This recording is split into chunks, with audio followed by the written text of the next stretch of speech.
I still am kind of debating that myself as to whether or not it should be the channel. But the problem is we'll be calling you Alex throughout the entire time. So people will be like, huh? Because that's usually a thing. But it's up to you. Whatever you think your branding should be. Stupid live stream. I always got to remember to mute the video. So, sadly, I just barely tested my little theory, and it doesn't work. Oh, bummer. And part of that is, I think, when I was doing the streaming before, it was not through Hangouts. It was through XSplit when I was doing it. So we'd have to find a way to be able to make that work.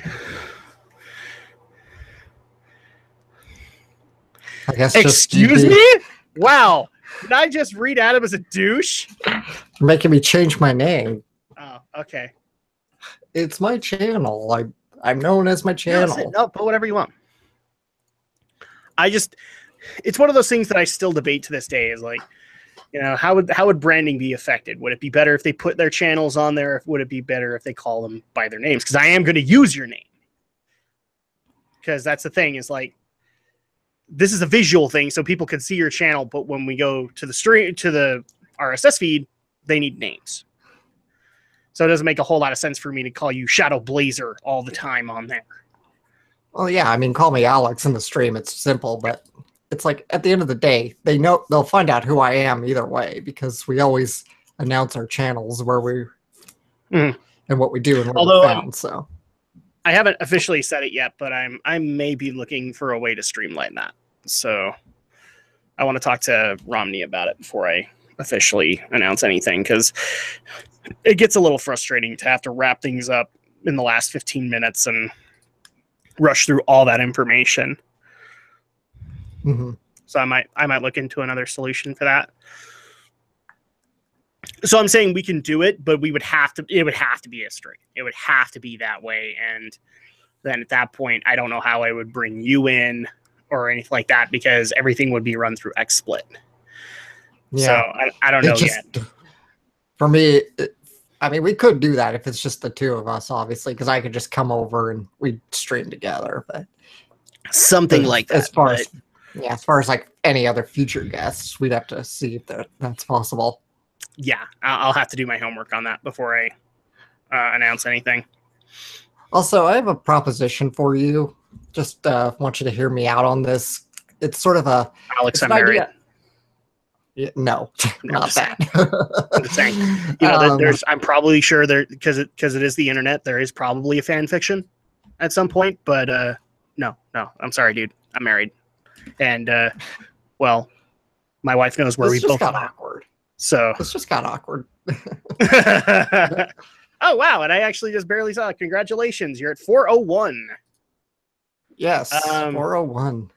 Yeah, because when you made the announcement, I was still showing up on YouTube as U399. So I was like, purge has happened. So yeah, we're gonna be celebrating that, everybody. So welcome everybody to the stream because we are live, by the way. So welcome everybody.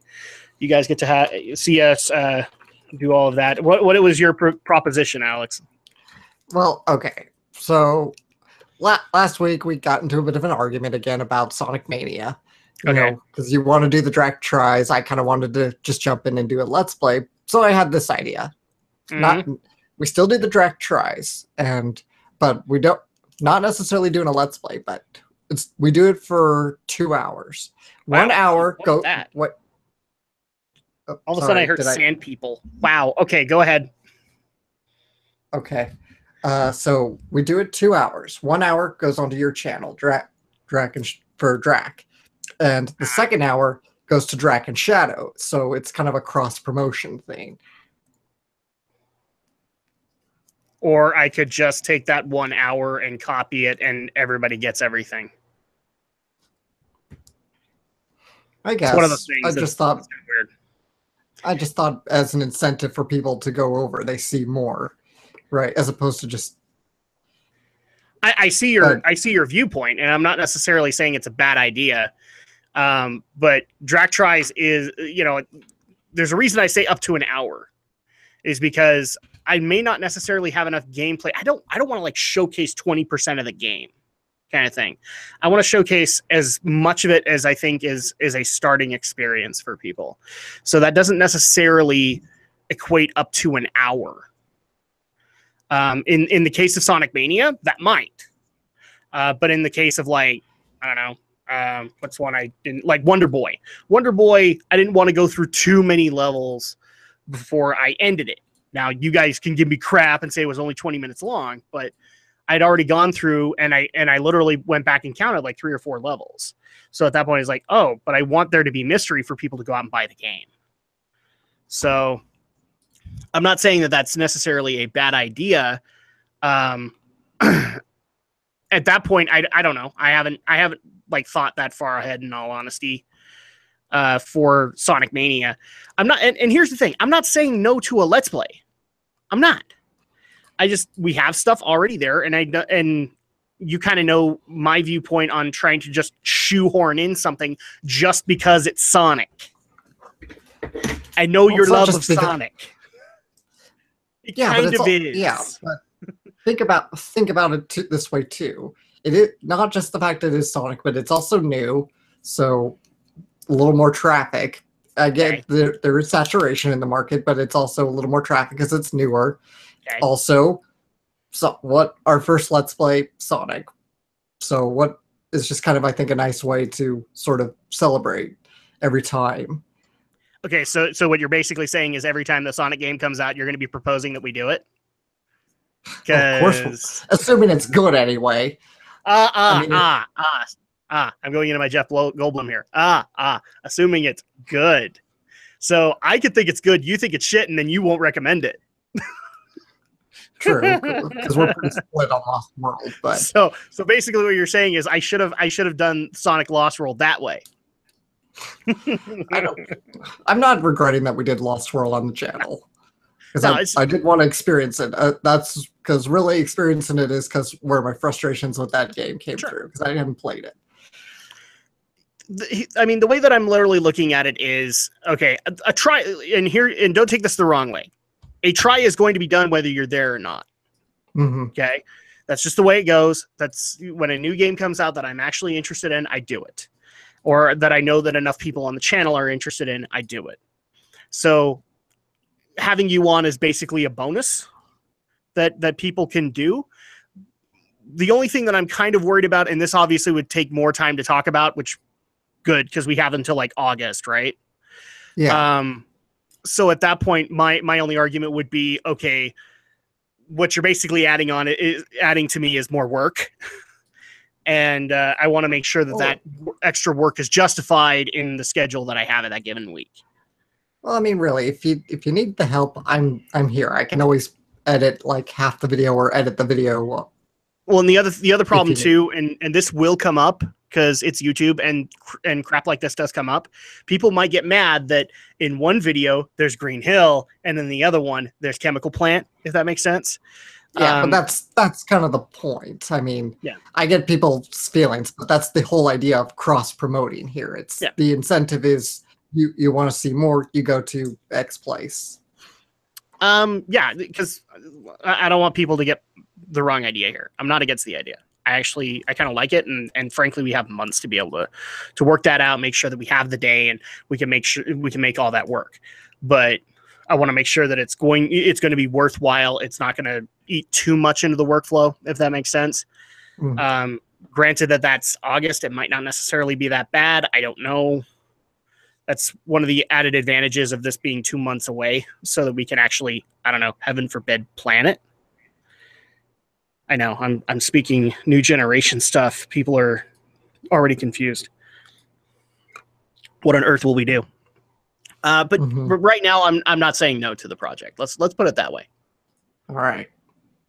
I'm not saying no to the project because I like the idea, and frankly, you've kind of answered a lot of the questions that I'm bringing up, which is, okay, this is cross promotion. Why don't you get Green Hill Zone? Because it's over here. Mm-hmm. So there you go. Like I promise, I'm not shooting you down. I right now, thinking about it, I like the idea.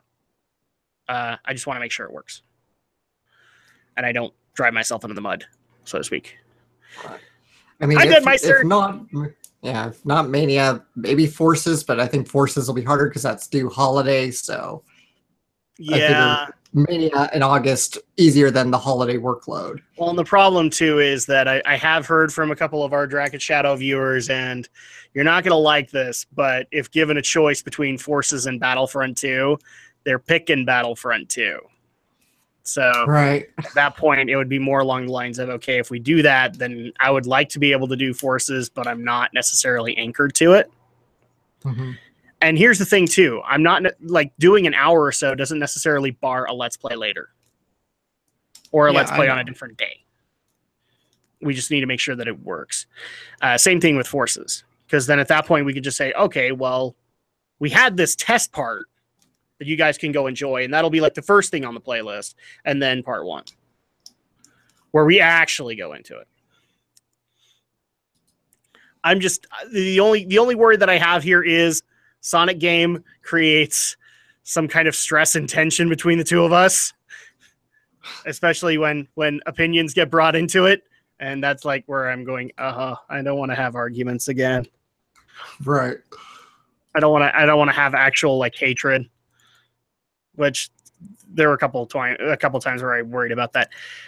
And tonight on Geek News Reviews and Opinions, you guys get to see the Shadow Blazer as well as Drac deal with hard issues. Will Drac get over his hoarding habit? Will the Shadow Blazer get over his hoarding habit? Will they ever hoard the same thing? No one may ever know. I can tell you we don't hoard the same things. No, I don't think so. Nope. Because 80% of that, like if all it takes, guys, is for one shift of that camera and you get to see his figurine collection, which I don't have any of. Yeah. Take a look. See all that. And I bought one more. I have no room for it. I'll have to make room, but I bought another one. And yet the sad part is, I think Aldo trumps you. Yeah, I'm sure. Well, Aldo, because his is littered throughout a bookshelf. So, I mean, I'm pretty sure. Like, let's just say for the sake of argument, take the Disney Infinity figurines out. Just do the anime figure. I have a feeling he'd beat you. We're going to need to do room comparisons at some time. Yes, exactly. We need actual pictures, and then at that point, I don't know, make a competition out of it? I don't know. I haven't thought that far ahead. So, yeah, we got lots to talk about tonight. We're waiting on Romney, and I think he's the only one else that we've got tonight. And we do have some things to talk about. We have lots of stuff for the Han Solo movie, because, wow, that was like 80% of the news cycle, geek-wise, this week. No kidding. So we do have the Han Solo movie. We do have a last-minute entry for the Entertainment Hour. We'll take care of that firsthand. But basically, our buddy Aldo Gomez found an update article on something we have covered before, so we are going to be covering it. What? Yeah, I'm acknowledging. Yeah. Yeah. We also do have. I'm gonna murder this. ANO is officially being bought by Hidive. Your guess is as good as mine. Yeah, I hadn't heard of this. The Anime Network is actually officially. Originally, the article that I think you were trying to share with that, Alex, was that Anime Network was going to be going in a different direction, and now since then we've had updates that basically a lot of their services have been considered High Dive exclusives, and therefore we now actually have a press release saying that Anime Network's assets are now High Dive's assets. So There you go. And confirming that they are ceasing online streaming. Yes. Which I think is a big mistake, but we'll get into that. Oh, yeah, they're putting the kibosh on the streaming? Yeah. It just sounds like Neon Alley to me, and I don't know. Maybe you guys can answer that question for me. Is Neon Alley still around? Is it successful? Because they tried to have a block. They tried to actually have a scheduling, like a programming block, and I didn't like that, so I didn't stay on the service that long because I wanted to see, I wanted to stream stuff like on Crunchyroll or Netflix or anything like that. Nope, defunct May 4th, 2016. Yeah, I'm kind of not surprised by that. I think you had a good idea on paper, but it's one of those things where I hate to go down this road, but WWE Network does it better because they actually do have the programming block, but they also let you go and watch what you want to watch. That's really what, if you're going to do something like that in an online service, that's what you ought to aim for. Is if people want to get onto your live feed, good, great, let them do that. If they want to go watch what they want to watch, there you go. So yeah, we've got those stories as well as some minor things that we're going to get into right now, because that's usually what the pre-show is we get into the minor stuff. You know what I found just like an hour ago? I tried to put it on the feed, but I couldn't get Facebook to work. Apparently Dumb and Dumber 2 and The Wolf of Wall Street were probably funded by illicit funds from like overseas shell companies in Malaysia. Now the feds are coming down on those producers now. Well, I want to make the joke that they were both shit movies, but I haven't seen Wolf of Wall Street. Dumb and Dumber 2, I knew that was going to be a craptastic movie the second that I saw a trailer. So I don't know. Have you seen Wolf of Wall Street? Can I make the joke? I've not seen it. Okay. Marty Scorsese, so I would assume it'd be good. Well, I mean, it's got Leo DiCaprio in it, so I can make that joke, but, you know. Jeez, you have this unnatural hatred for Leo. I kind of do. I just don't think he's the best thing since sliced bread, as a lot of people do. I think he's had good roles. I really do. I actually do like him in movies like Man in the Iron Mask, but the rest of the time, he's kind of got a little bit of Will syndrome to me. He's way overhyped. So here's the first one that we're actually going to get into, because people actually wanted us to talk about it, and we just couldn't fit it in. It's such a short story, so we couldn't really do too much with it, which is, so the Jurassic World sequel has a title. And that is... Fallen Kingdom. Yeah, so it's Jurassic World, A Fallen Kingdom. They aren't even doing 2. So one of the things I actually liked is a lot of articles I read were like, don't worry, Lost World, you're safe. Because it doesn't have a 2 in it. So it's Jurassic World, A Fallen Kingdom. So my thoughts, I kind of like it, honestly. I kind of like the title. Because, I mean, that's what it is. It's, Jurassic World is a Fallen Kingdom. And if they go back, then that's great. And I get to have more moments of the dinosaurs winning. So what about you, Shadow Blazer? It's just like, okay, I guess, whatever, fine. Call it whatever you want. Call it Jurassic Park Electric Boogaloo. The T-Rex's Electric Boogaloo. Somebody actually did make an intriguing story, like a fan fiction story, prototype script, that Jurassic World 2 ought to have a cyborg T-Rex. And I was like, and then I read into it. I'm like, actually, that's pretty damn awesome. I'm like, I might actually like that. Exactly. I'm a motherfucking T-Rex. Poor Leo. What did he ever do to you? He existed. He did stuff after growing pains. Adam remembers high school and how all the girls fawned over him because he was the hot stuff. Oh, that played into it, yes. But I don't want to actually say that played into my hatred of Leo, because I hadn't seen a movie with him yet. All I had seen was Growing Pains, and I didn't mind him in Growing Pains. But I will tell you, I actually did have an unnatural hatred for Titanic for a long time.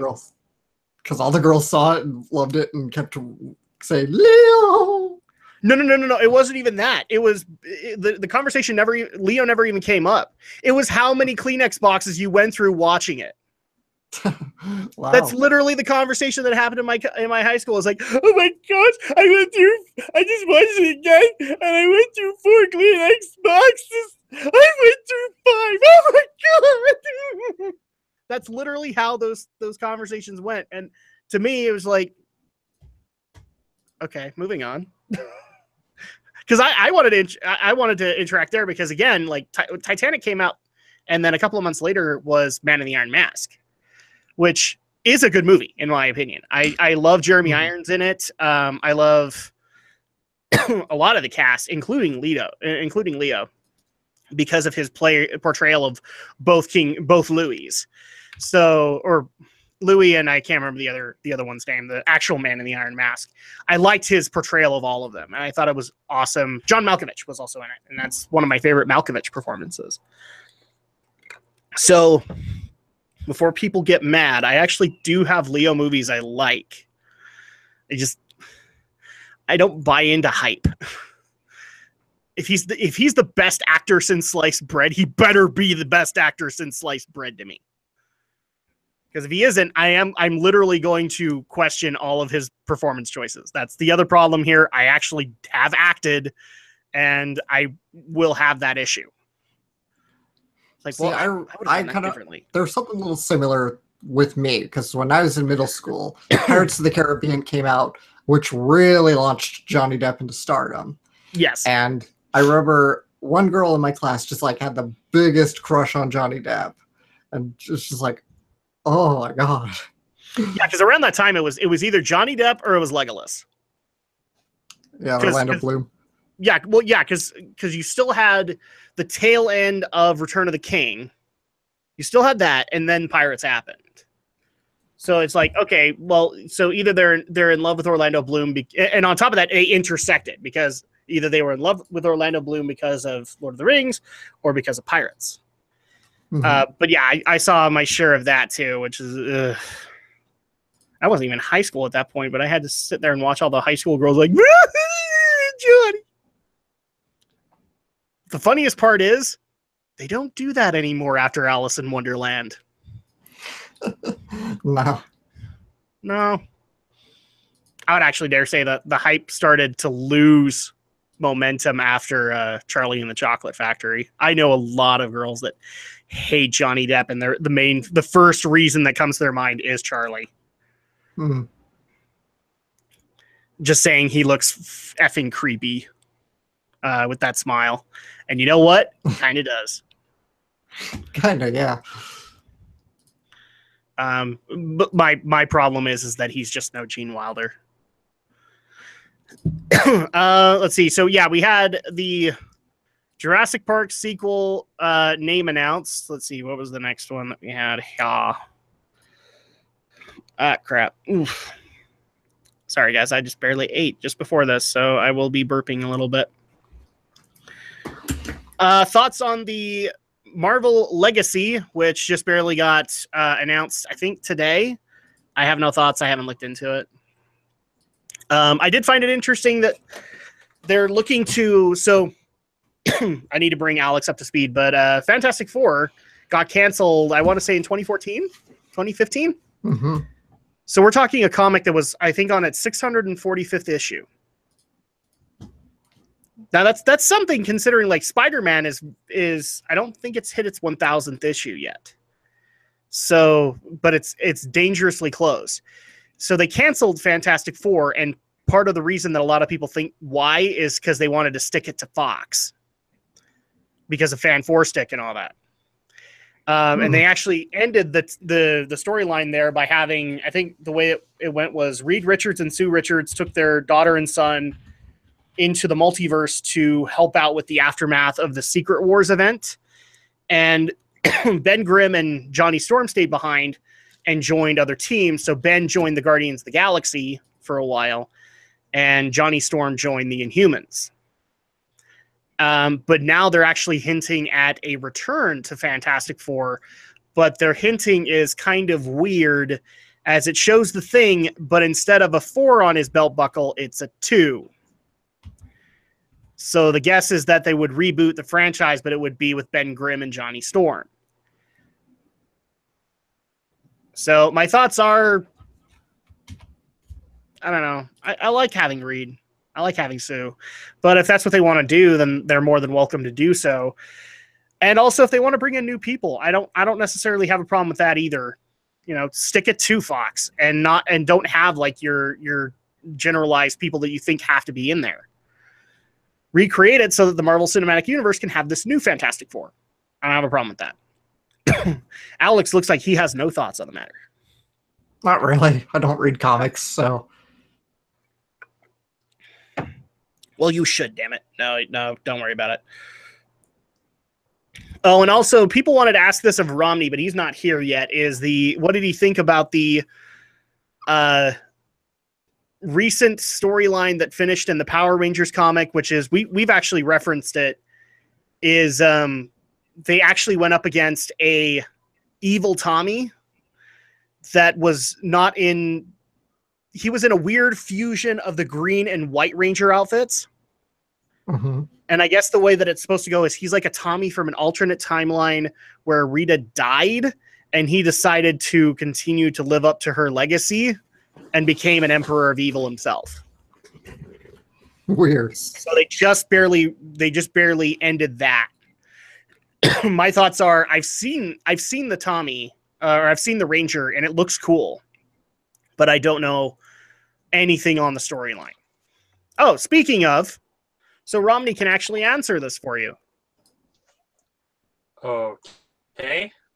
Oh, just so people wanted us to talk about the Power Ranger storyline involving evil Tommy with the green White Ranger hybrid outfit has ended. Have you read any of that? I think the last issue I read was issue 15, which wasn't exactly at the end, but I think it's pretty close. So I guess 16 wraps it all up. Well, I can't say I'm surprised, given that they're going to be relaunching the series in the fall again. I don't know why, but... So, at that point, do you have thoughts on it? Or... Because all I know is, like, what I've seen is speculation on, like, Wikipedia and all that. Well, I will say this. I like the concept. I like kind of where they got the idea. And especially with the Power Rangers annual that I recommended a couple of weeks ago, kind of plants the seeds for that. And kind of explains how that started. But just looking at the writing itself, it feels kind of weird to say it because it's a Power Rangers comic, but the way the story is written and paced doesn't really feel like Power Rangers. Now, I get it. It's meant to be kind of a dark alternate future, so it's at least having it feel different is par for the course. It just felt more like, well, kind of like the kind of fan fiction stories where people try to go really serious and really heavy. At least this storyline had a better balance to that, where at least it has a strong enough hook that it makes sense. Where it's like, okay, they were pulled into another dimension. It's not trying to basically hijack the series and turn it into something it's not, especially given that we keep bouncing back to the main Rangers universe. And so I like the idea. I mean, not really, because if I'm gonna read it, it's probably gonna be months from now. So, well, yeah, and given that I won't remember.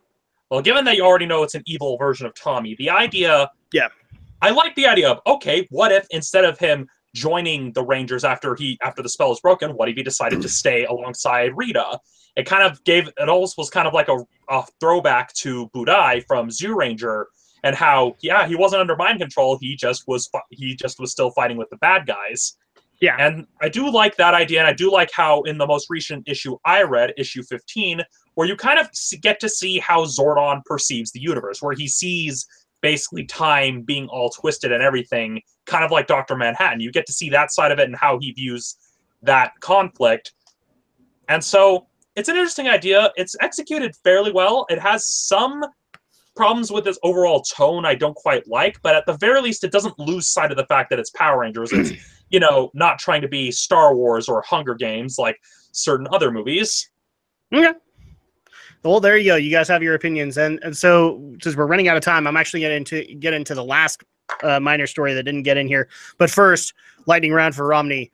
Jurassic World, A Fallen Kingdom. How do you feel about that title? I'm just kind of done with Jurassic World. If you're going to actually move the story forward. But honestly, I get the feeling they're kind of going to do the Assassin's Creed thing where they're not going to really try to tell a good story. They're just going to crap out the same movie every year with just different actors. See, I have no problem with watching, at least this next sequel, I have no problem with, but that's just because, as I told you guys when we went and saw Jurassic World, I have no problem with the dinosaurs winning. So, that's why I go to see those movies. I watch the dinosaurs win. So the next one is actually in regards to stuff that we've talked about, not only on Dragon Shadow, but also here. So I guess it was just barely uncovered that Crash Bandicoot, the Insane Trilogy, the reboot that's coming out next week, actually has some DLC plotted for it. And the DLC is kind of interesting in the fact that they're going to take some previously not unknown, because they were known to the Crash community, but there were going to be new levels attached that actually were from a old demo disc of Crash Bandicoot. So these are both levels from the original Crash Bandicoot and are actually considered two of the hardest levels of the original game. And so they wanted to get our thoughts on that. And I actually don't mind if they want to add extra levels in as DLC. I don't have a problem with that as long as the levels are built well and all that. And from what I understand, if they're going to take these levels and put them in there, then maybe they'll redesign them a little bit to still be as difficult, but not as painfully difficult as they were in the demo disc.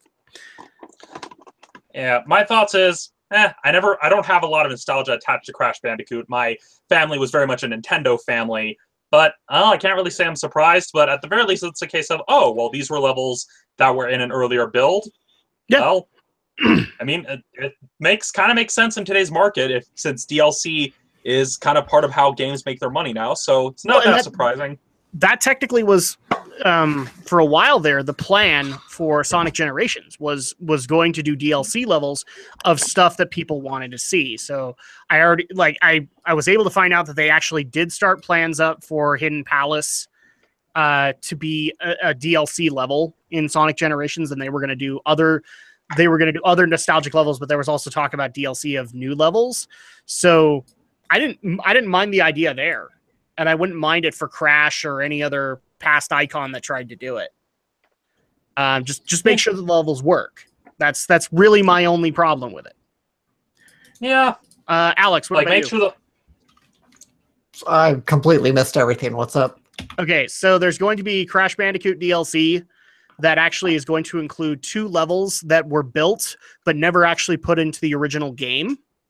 They were on a weird demo disc that went out to retailers, and I think Sony has copies and things like that. And so now, but they're considered to be like the hardest levels of that game. But they're actually, somebody found trophies hinting that those 2 levels might make it in as DLC for Crash Insane Trilogy. And since you and me have talked about like putting in other nostalgic levels for like Sonic, like I'm not necessarily against that. Yeah. I guess. Sounds like it's clever. Okay. There you go. All right, let's go ahead and get this show on the road. I'm going to warn people in advance. I keep on saying this, but our agenda is pretty light. Probably because of the post E3 doldrums and all that. So we will do our best here, but if we don't make it to the 2 hours, I'm not going to be surprised by that. So just let me know when you guys are ready. Sound speed. Okay. Rolling. All right. 3, 2, 1. Cue. Here we go, people. Welcome, everybody, to another episode of Geek News, Reviews, and Opinions for Friday night, June 23rd, 2017. And this is the podcast where we talk the week's events in Geek. I'm your host, Adam Mickelson, a.k.a. Drac. I hope everybody's had an awesome week so far. For me, it's just basically been catch up on everything after the whole post-E3 stuff and try and get whatever rest I can. But I've also had some other interesting stuff come up as well, including some other opportunities outside of YouTube. So much so that I actually am strongly considering adjusting my schedule to meet up with those. Because here's the thing is that actually would be in my designated career, or the career that I want, not necessarily. I love you guys on YouTube, but I would love to be able to do this too. But of course, welcome to the podcast. And I am, of course, not alone. I am also being joined by my panel of fellow YouTubers, fellow geeks, fellow awesome guys in general. And let's go ahead and start things up with Alex, the Shadow Blazer, who as of right now is at a whopping 401 subscribers. Say congratulations, everybody. I want a ball of congratulations. How you doing, man? I've had a pretty busy couple of weeks. Work has been pretty nuts because of big projects going on. Just transition of seasons and usual short-sighted corporateness of seasonal changes. So, Yep. yeah, crazy 2 weeks, crazy busy. And but now that I've gotten to another milestone achieved, I hope to do something special soon. And that would be like, do you want to at least give an idea of what you're thinking of? Get people excited? Well, nothing too fancy. I mean, I just probably thinking of, just doing a live stream on my channel and just hanging out with some of my fellow YouTubers. Okay. All right. And then we're also being joined by Stephen Romney of Studio Ghost Utah of Romney's Reviews from the Shelf. Romney, how you doing? I already know that your schedule's probably getting a little bit busier because now we're transitioning from June to July. That's where a lot of the major movie releases are. Well, to a point. Not that, and also trying to get back into the routine of going to pre-release screenings now that I can actually drive places. It's just a bit trickier now that basically because where I work is not where all the theaters where they like to do those screenings are. And so there's that, as well as just trying to get into the routine of basically finding other stuff to review since the initial follow-up episode of From the Shelf didn't quite pan out, so I've been kind of scrambling to find something else to basically create a review out of until I can get the behind-the-scenes hiccups sorted out. And then you can't... It's kind of also been one of those weeks of, oh, you know what would make this week much better? An emotional breakdown. Ouch. I'm sorry, man. Yeah, I mean, it could have been worse, but it was just one of those... I've had a few days where it's kind of one of those things, you get home from work and you're just like, I'm just done, I want to sleep. And so I sleep. That's kind of my average day now is like at the end of the day, I know I should be doing like 5 other things, but it's like, I'm asleep. I need to go to sleep. Why am I not? And in some cases, why am I not sleeping? But I can already also tell people, and I'm not going to spoil this too much, but the Shadow Blazer and Romney actually do have other summer plans in the works that are also fueling into these things that you guys are going to look forward to. I really do think that, but this is adding into all of the stress and all that fun stuff. But yeah, let's go ahead and get into the stories tonight. We have a fairly light agenda, but we're going to get to as much of it as we can. And we're, of course, starting in the tech agenda for tonight with some post-E3 news. This basically got announced, I believe, on the show floor, or they were talking about it on the show floor. And so apparently Atari is making a new console. What year is it? Were you frozen today? I might have been. How long have I been asleep? Frozen today. Oh, sorry. Yeah, quick, someone go to the grocery store. See if they have new Coke. Or Crystal Pepsi. Is the Goonies out? That wouldn't be a good comparison anymore, would it? No, it wouldn't. So, yeah, apparently Atari is working on a game console, and CEO Fred, and I'm probably going to murder this name, Fred Chesney, said in an interview with GamesBeat at E3 2017. He wouldn't say much about the device, only telling GamesBeat that it is back in the hardware business. The last and here's how long it's been, people. The last console they had was the Atari Jaguar for main consoles and the Lynx for handhelds. 1996. Okay, I'm trying to think which one debuted first. Was it the Lynx or the Jaguar? Honestly, I doubt anybody who actually is watching or listening to the show even remembers those consoles ever existed. No, they didn't even know they existed. That's the thing. It's not a concept of remembering. They just didn't know. I knew because I went to a wonderful store called Incredible Universe, and I actually saw them. But I remember Incredible Universe. What? I remember that store. Yes, it was awesome, and it was not open long enough. No. Yeah, so I believe the Jaguar was first, and it released in 93, and then the Lynx came later in 96. So there you go. That's how long it's been, people, since they have done consoles. They were one of the many casualties of the Bit Wars. Mm-hmm. And they actually did have like other consoles in development, but unfortunately, some of the reasoning behind that is Atari was very much willing to stick to things that didn't necessarily work anymore, and that hurt them in the long run. Especially doesn't help when your last console's expansion module makes the console look like a toilet. Yeah, and also, so the story does also go into this. Atari did post a brief video about it on June 8th, teasing a device called the Atari Box. The title of the video of YouTube calls it a brand new Atari product, so you guys can go look it up right now, but you will do it after the podcast, right? Sure. But yeah, that's... yeah, Atari is getting back into the console business. I guess my first question is, do they have the money to do that? There's a reason they left. Honestly, Probably not. Go ahead. Yeah, Ben. honestly, I'm calling it right here. Given that the article itself says that it's based on PC technology, it's probably not going to be anything to write home about. They're probably going to do what SNK was doing with the Neo Geo Pocket Up. Oh yeah, it's a standalone console that has all of these old Atari games that you can play on it. That's actually what I'm thinking it is. Like when I saw the announcement, I actually thought it was halfway a troll, which was basically, it was going to be one of those plug and play consoles, or it was going to be like the NES Classic Mini, where it was going to come with a bunch of Atari games. But then people confirmed it to me. It was like, no, this is going to be a new game console. And I went like this. I was like, why? If I were to have my pick, it wouldn't be Atari. That'd be re-entering the console market. Probably be Sega. But Sega's in a much worse place right now than I think Atari is. Although on that note, it does raise an interesting question of what prompted their decision. My theory is that they maybe saw how rocky things have been for Nintendo, and so they're probably thinking, hey, Nintendo's not, their position at the top of the heap is not as secure. Maybe this is our chance to kind of go in and just nudge the throne a little bit, see if it just pushes them off. Yeah.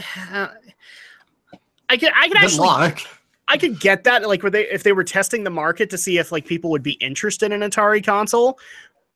But then again, another question comes to my mind, which is, why would there be interest in an Atari console? There really hasn't been an interest in an Atari console since the 2600. Yeah. Atari fanboys, so, I know you guys are going to come out of the woodwork to tell me otherwise, but I literally like went and did my homework. The most successful that I could find was the 2600. Yeah. So I'm sorry. I don't mean to be rude, but yeah, this is apparently a thing. Shadow Blazer, your thoughts on this? Do you even know what this is? This is bizarre. I mean, most seem to be thinking it's probably just something like, basically like the other throwbacks, like the Sega Genesis Mini, the NES Mini, just one of those pre-installation consoles. Yeah, they're saying it's based on PC technology, but that's all buzzwords. Like, so it's a Steam box. Probably. Just I mean, can we trust Atari? They are the ones who claimed the Jaguar was this powerful 64-bit console and it barely ran 32 bits. That was more marketing bullcrap than it was Atari, but that's kind of my point. It's kind of like, this is based on PC technology, and it's like, yeah, where else have we heard some shady marketing comp before? I like this comment better. Great, a new console with wood paddling. That's exactly what we needed. Yeah. The wood age is back, yo. Honestly, looking at it, I mean, it's definitely ambitious, but who knows? Maybe this could be, I mean, on the optimistic side, this could be a nice shakeup of the status quo. But on the other end, this could be another N-Gage situation where they hype it to high heaven and then it crashes and burns to the point where either that or this is just another front to basically be a money laundering scheme for the Swedish mafia or something.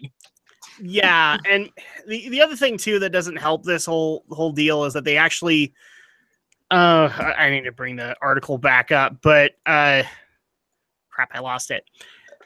But they actually are like looking into whether or not people are interested in this, so they actually can sign up for more information, which makes me wonder if later down the line we're going to hear about, oh, here's this Indiegogo that can help fund this thing because that worked so well with the Ouya. Here's a bonus question. How many people remember what the Ouya is? I remember I was actually tempted to buy it. Like, I literally was like getting ready to like buy. I was tempted, but then when I saw, oh, it's just Android, then honestly, it doesn't help when one of the launch titles of the console is a weird rhythm action game called Soul Fjord.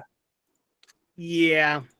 So I mean, like right now, I'm just more worried about what this is going to entail, and basically waiting for it to just kind of crash and burn, if that makes any sense. But any other thoughts on this one, Shadow Blazer, or are you just confused? I doubt. I'm confused, but I'm kind of doubting.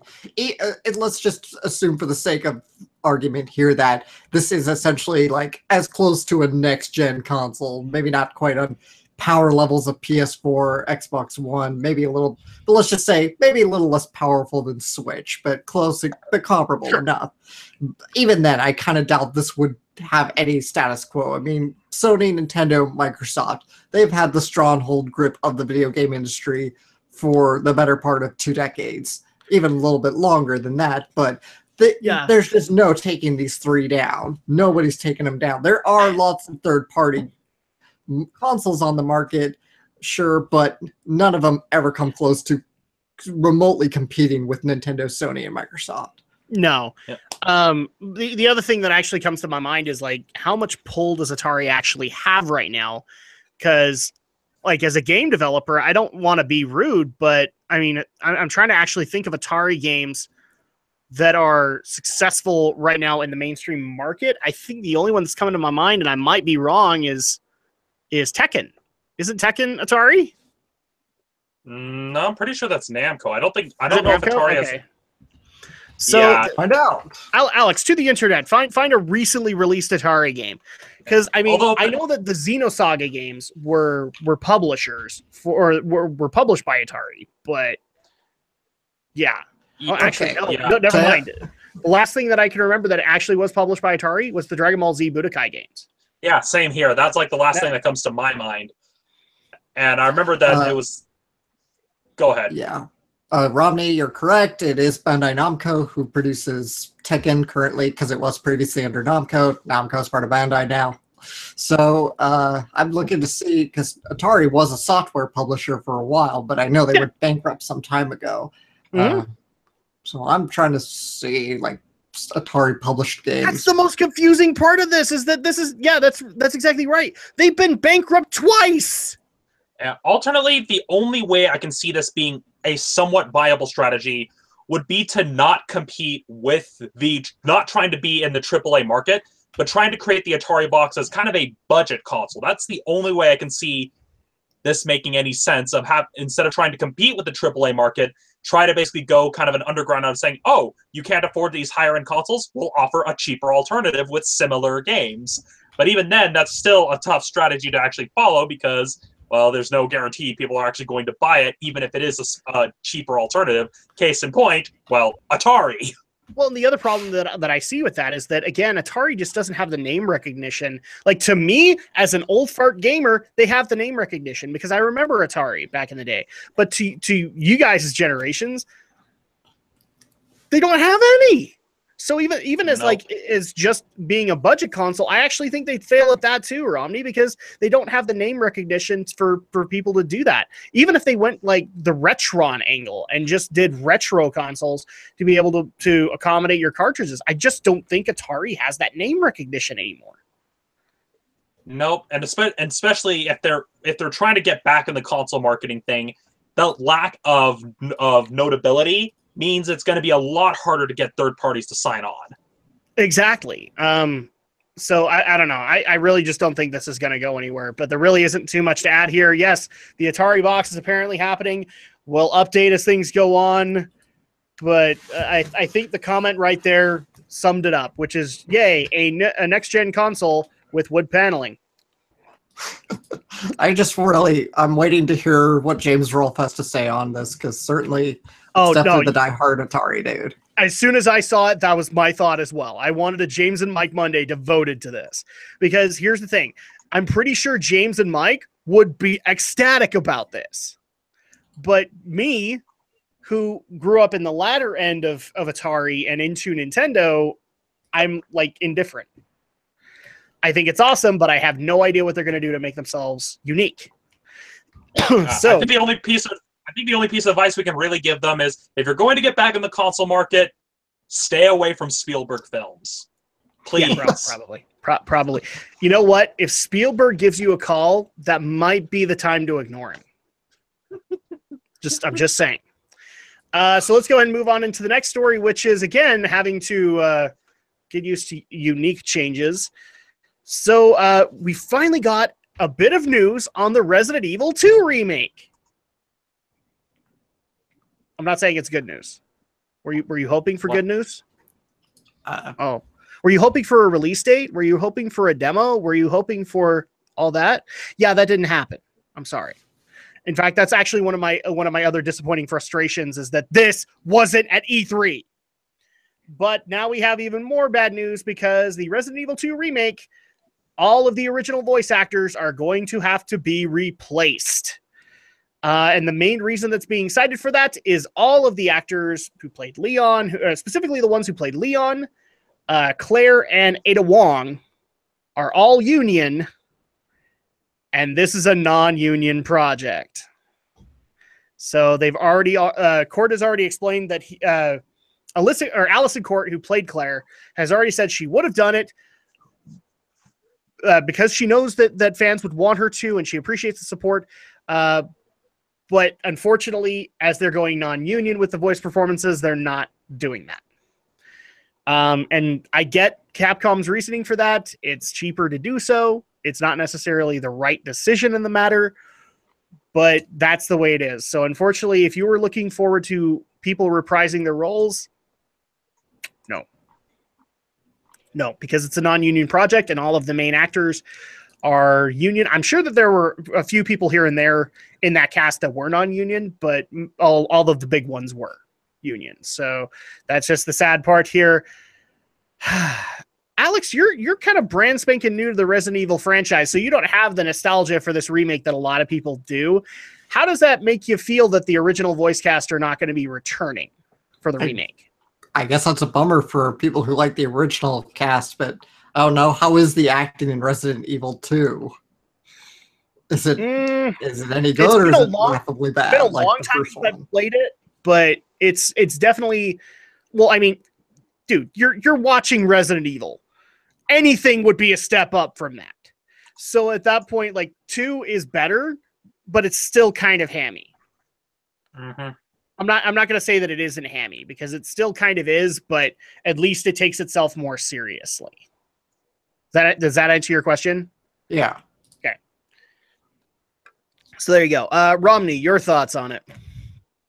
When I first saw the story, I was thinking, okay, they're just redubbing it like they did with the previous Resident Evil remake with just the newer voice actors that were part of the newer games, replacing just everyone.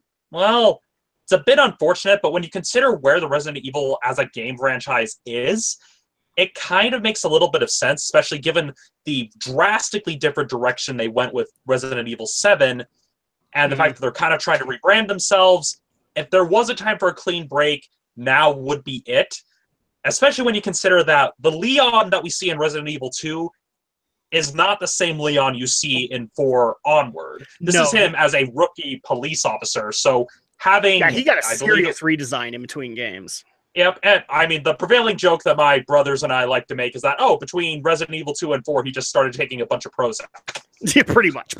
Or basically he grew an angst gland is what happened, because it gets even, what's really sad too is it gets worse in the CG movies because he's just like 80% of all of his good moments in those movies are he's just standing in front of the camera. Yeah. We need to do this. At the same time, if there was ever any character that would need all that Prozac, it probably would be Leon, just considering the events of 2. So him being going from a rookie cop to being that stoic at least makes sense from a story perspective. Honestly, I don't know, man. I mean, Claire had to deal with Alexander Ashford after, so maybe she needed that too. Yeah. And again, to kind of get back to the point, them going with new voice actors, I'm not that surprised. The reasons, it's kind of unfortunate, but especially when you consider a lot of the union rumblings as of late. Yeah.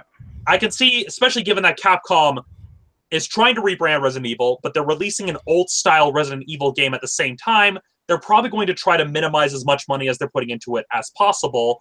And sadly, one of the ways to do it is finding voice actors that can be hired for cheaper. And so I'm not that surprised. It's a shame, but I can't really say I'm surprised. No. And actually, I kind of like the idea. Because, I mean, I knew that they were going to do this for the Resident Evil remake because you were going to bring back the same hamtastic actors that were in the original, okay? That wasn't going to happen. But I like the idea that since it was a reboot, it was a reimagining of the first game, that they did go with brand new voices because this was a more serious take. Unlike the first one, which, you know, the original, is, as Alex is finding out, is hammy as crap. And when we get to the remake, you know, it's actually taken more seriously. Especially, it's actually kind of funny. The reason for the hamminess, it wasn't even so much, oh, they were trying to be purposefully hammy. No. The reason the dialogue, as weird as it is with the live action acting, is because they basically told the actors to act in a certain way so it could be dubbed more easily in Japanese. Because I actually found a video that showed the original Japanese dub version of Resident Evil, the game. Yep. And you see the dialogue syncs up with the very hammy, like the, no, don't go! When you hear the Japanese phrase on top of it, it's like, okay, that's probably what they told them to do. Like, oh, exaggerate this way because we're going to dub you over in post. And so that's why it's as hammy as it is. We're talking the original Resident Evil? Yes. Yeah, the original 1988 version. 1998. Yes. As usual, with Japanese development companies, the Japanese audience was considered before the North American audience. So, there you go. So let me just make sure I'm understanding this, though. You're telling me that the game was recorded in English first, then dubbed into Japanese? Well, that's the thing. It was the opening recorded cutscene, I believe it was.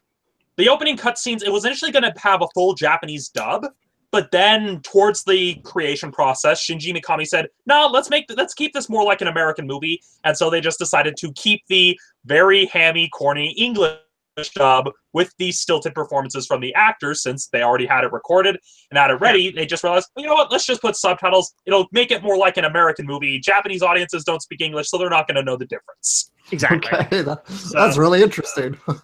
But again, this is where I'm coming from with it. And so I actually like the idea that we're taking Resident Evil 2, which is considered like the best in the franchise to a lot of people, myself included. I actually really do love 2. And taking that fresh take on it, I actually like that idea. Nothing against the original actors, but I don't mind that they're trying to replace Leon and Claire and Ada Wong and Professor William Birkin and all that, because this is a reboot of it. This is a brand new take on it that's going to be, because here's the thing, 2 is a little hammy in places, but this is going to be a much more serious take. So I like that idea. Well, yeah, then honestly, voice actor credits were on. I believe it was Matthew Mercer who was doing the voice of Leon in 6 and the CG movies, right? Yeah, that sounds about right. Yeah. Yeah, and Matthew or Paul? I think it was Paul first, but then after 4, it was then Matthew Mercer. Because I know it was Paul for 4, but then Matthew Mercer later down the line for the Dark Side Chronicles and onward. And I will say this, after hearing his take on the younger Leon in Dark Side Chronicles and just how out of place it felt for what was supposed to be a rookie police officer. Yeah. I know there are fans of Matthew Mercer's take on Leon, but honestly, given where Leon is, because the idea is that it is literally Leon Kennedy, like the best way to look at it in Resident Evil 2, this is literally Leon Kennedy's first day on the force of the Raccoon City Police Department. And he is having like the worst first day on the job ever. His first day and the city's gone to shit. Pardon my French. That's the funniest part about his whole take on it, is that his whole day, his first day is just basically when the post-apocalypse happens in his city. But not only that, it's his first day and it's his first day and he's hungover because the actual in-story explanation is that he was celebrating with a few coworkers the night before, overslept, and came in late. So not only is this the worst first day ever, he is also battling a major hangover. Throughout most of the game, Throughout most of the game. And so it's very much a case of, as much as I like Matthew Mercer, I don't see him being able to channel that version of Leon. And the problem also is that, again, we kind of mentioned it, is like, okay, Leon was mentioned in 2, but then there was like how many games until 4? And at that point, we got the drastic tone change, which is what people remember now for Leon's characters, because that's how it is in 4, that's how it is in 6, that's how it is in Degeneration and all of the CG movies. So at that point, I actually think that's the best way to do it, is that this isn't the same Leon. So at that point, it makes sense to do that, and it's not necessarily the same Ada or Claire either. Because, I mean, you know, I can't necessarily speak for Ada. We know crap went down with her, but we just don't know the details of it. But with Claire, I mean, she had a game before Leon where she saw some crap. And then Leon comes in 4, he sees more crap. You know, at that point, that's when the angsty tone was put in, and this is a more silly tone. Well, yeah, and at the same time, you also need to remember, with Leon and Claire, they're both young. Like, Leon, first day on the job as a cop.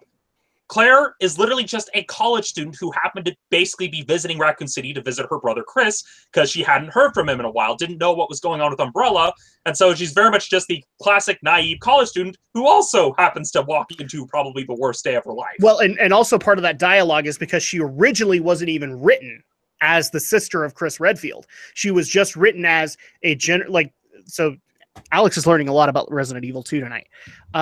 They originally wrote a character that was a college student, I believe, at Raccoon City University. And that was the original concept for Claire. And they later decided, okay, we need to have a connection to the first game. We'll make this girl connected to Chris Redfield. So at that point, like a lot of the dialogue, I love the fact they kind of still kept it where she's just a random college student instead of having too much obsession with, I need to find Chris. So... yeah, so at that point, I don't have a problem with this. I think it's actually a great idea. I know a lot of people are disappointed, and I get your disappointment, but I'm excited. I'm excited for it. Can we please not have 2 years in between updates, Capcom? That's really my only complaint here. This is like 1 to 2 years after we covered it on Geek News. I think we were still at Radio SLCC at that point when we had covered the announcement of the 2 remake. It took 2 years for us to get a freaking update, Capcom. What the hell? Well, at the same time, Capcom is still trying to get a lot of their ducks in a row, especially with the rebranding of Resident Evil, all the drama surrounding Mega Man, as well as trying to promote stuff like Marvel vs. Capcom Infinite and the various other prospects they're trying to get off the ground. And so... oh, man, and the hate they got for the Legacy Collection, too. The hate they got. Yeah. Not even just the Legacy Collection, you've also got them heavily peddling Monster Hunter. So I'm guessing with Resident Evil 2, the remake, it's very much one of those projects that is very much lower priority on the back burner that, hey, when you're done with this other stuff we need you to work on, you can work on it. So I got another comment basically saying, so you're excited for the Resident Evil 2 remake, but not the Final Fantasy 7 remake. Yeah. Yeah. Honestly, between the two, kind of has the better story. I'm just saying. Well, not only that, but like, given the transition between the original Resident Evil and the Resident Evil remake, I'm excited for it because I want to see them do that. I'm not necessarily excited for a Final Fantasy VII remake because I know that they will break everything that was awesome about the game. Well, yeah. Plus, another thing to consider is that at least with Resident Evil 2's story, you don't. I mean, for example, you've got the simple explanation of Final Fantasy VII song that was on Starbomb. You don't really see Danny and Aaron having to do that for something like Resident Evil, because as weird and as stupid as the plots of the games can get, you can at least basically understand them. It's basically, you shoot zombies. Or other giant monstrosities that shouldn't exist. It's basically like, okay, Romero Estate, don't sue me. But it's like, have you seen a Romero movie? Good. Then you're already up to speed. Pretty much. You're dude who's stuck in a zombie city. You need to survive. Any questions? None? Good. And then you're good. That's a concept they ran with for like 5 games alone. I mean, 2, 3, Outbreak Files 1 and 2, Operation Raccoon City. Well, in 7, you could actually say does adopt that formula too. Is like, oh, you're a dude who went to a random house and now you need to survive. Any questions? Good. Oh yeah, by the way, daddy's coming at you with an axe. And alternate's like, oh yeah, and by the way, first person now. Yeah, exactly. But you know what? That actually helped it. I'll admit it. It helped. Yeah. I still haven't touched it because I want to sleep. You know what? I don't blame you for that, Romney. I lost a good month's sleep on that game. Yeah, because I literally have the beginning hour demo on the PS4, but I'm just like, I kind of want to sleep. Yeah. Yeah. I have no problem admitting this. I had to have my wife play with me. Yeah, I don't have a problem admitting that. Anyway, so let's go ahead and move on. So that's actually wrapping up our tech agenda because there really just wasn't too much. Again, this is the tail end of E3, so all the major announcements were basically done there, and any additional stories that came out this week were adding on to that.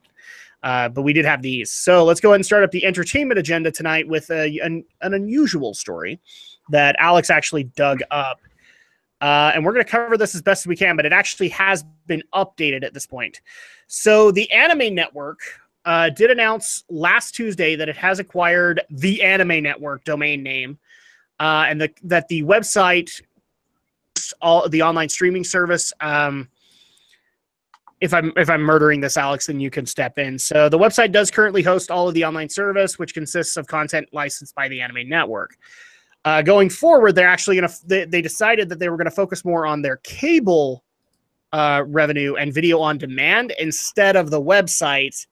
But here's where it gets weirder, because after this, we started seeing High Dive. And if I'm saying that wrong, I'm sorry. And I'm not meaning to murder names, but High Dive started becoming a thing in their stuff. So if they had like original works that were Anime Network, they started becoming High Dive original or network originals. And then we actually have the final update, which basically ended with Anime Network being bought up by High Dive LLC, and them issuing a press release saying that is confirmed. They have acquired all of Anime Network's assets and will cease operations following a limited transition period for subscriber migration. So basically, they're going to try and get people to move from Anime Network over to their High Dive service. This is a confusing as crap story, and mainly because of all the updates that happened afterwards. My thoughts are, I didn't even watch Anime Network, so you know, if we actually have somebody in the chat who can say that they're a fan, that would be awesome, and be able to tell us like if you're excited about this or disappointed. But for me, I never watched anything on Anime Network. What about you, Alex? Well, I never watched Anime Network online, nor did I ever have their actual dedicated cable channel, but I did watch a lot of their shows when they were on demand back, because this was obviously in the days really before video streaming became enough of a thing that anime companies wanted to do. So when they really were utilized through on demand through Comcast, that's where I caught a lot of Anime Network shows, because, well, the Anime Network was really the only ones utilizing that service was on demand. They're kind of the pioneers in this field. So I guess on that hand, it doesn't surprise me that they're switching back to the whole cable video on demand method, but it does kind of surprise me still because, well, I don't want to say like overwhelmingly anime fans are cord cutters. I don't have any like hard data or statistics on that, but I'd just say a feel good like portion of them are. But I mean, here's the thing: is like if you had the option, would you necessarily deny yourself a way to get access to an anime if it wasn't on a streaming service? It was on cable, right? And a lot of people still deal with that debate. I feel like more anime fans would be more inclined to be streamers than they would be to have dedicated cable services or have a cable package that would include this. I don't even know if Comcast still carries Anime Network on demand. I know they dropped them a few years ago. I haven't looked since, but your guess would be as good as mine because we have Comcast and we don't use the on demand service. Mm-hmm. So I have no idea.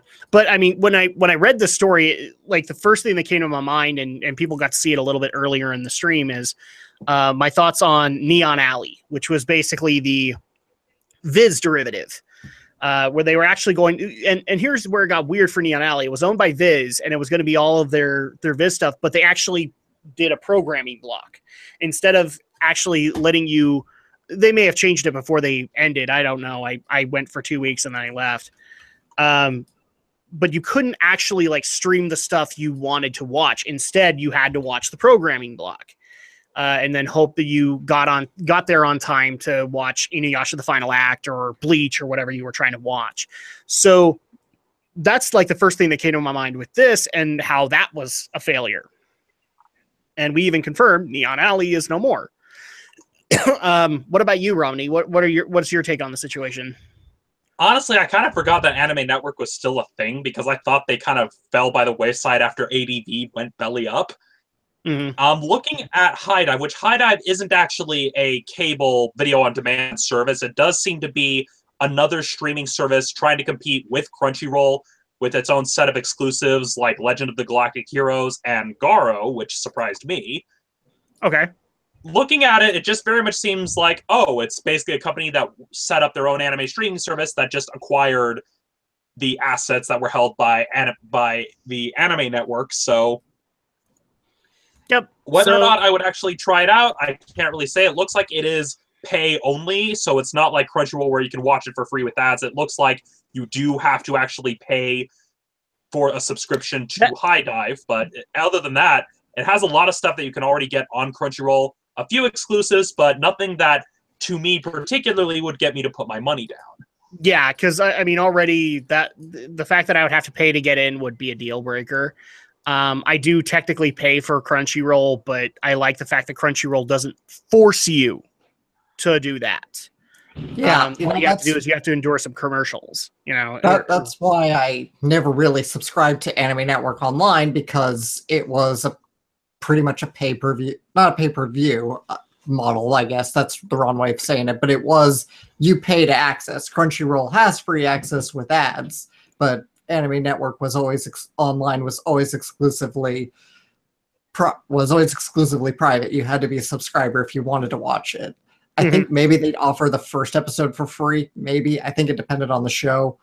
But yeah, that's kind of why it doesn't surprise me that maybe their online streaming success never found quite the same traction that Crunchyroll did. Yeah, and we're actually getting information in the chat. So apparently there is an option with ads with HiDive, but it's limited titles, so you don't even get the full library with it. Right. Which already, again, is kind of a deal breaker for me. Again, if you're not giving me access to the full library, then why should I go there? Especially from what it sounds to me like from you guys is that Crunchyroll pretty much has what they have, aside from exclusives. Yeah, there's only one exclusive. Yeah, there's only one exclusive show that I would be interested in, but honestly, rather than pay for the subscription, I'll just wait for the Blu-ray that comes out in October, so there's not much drawing me in here. Yeah. And what were you saying, Alex?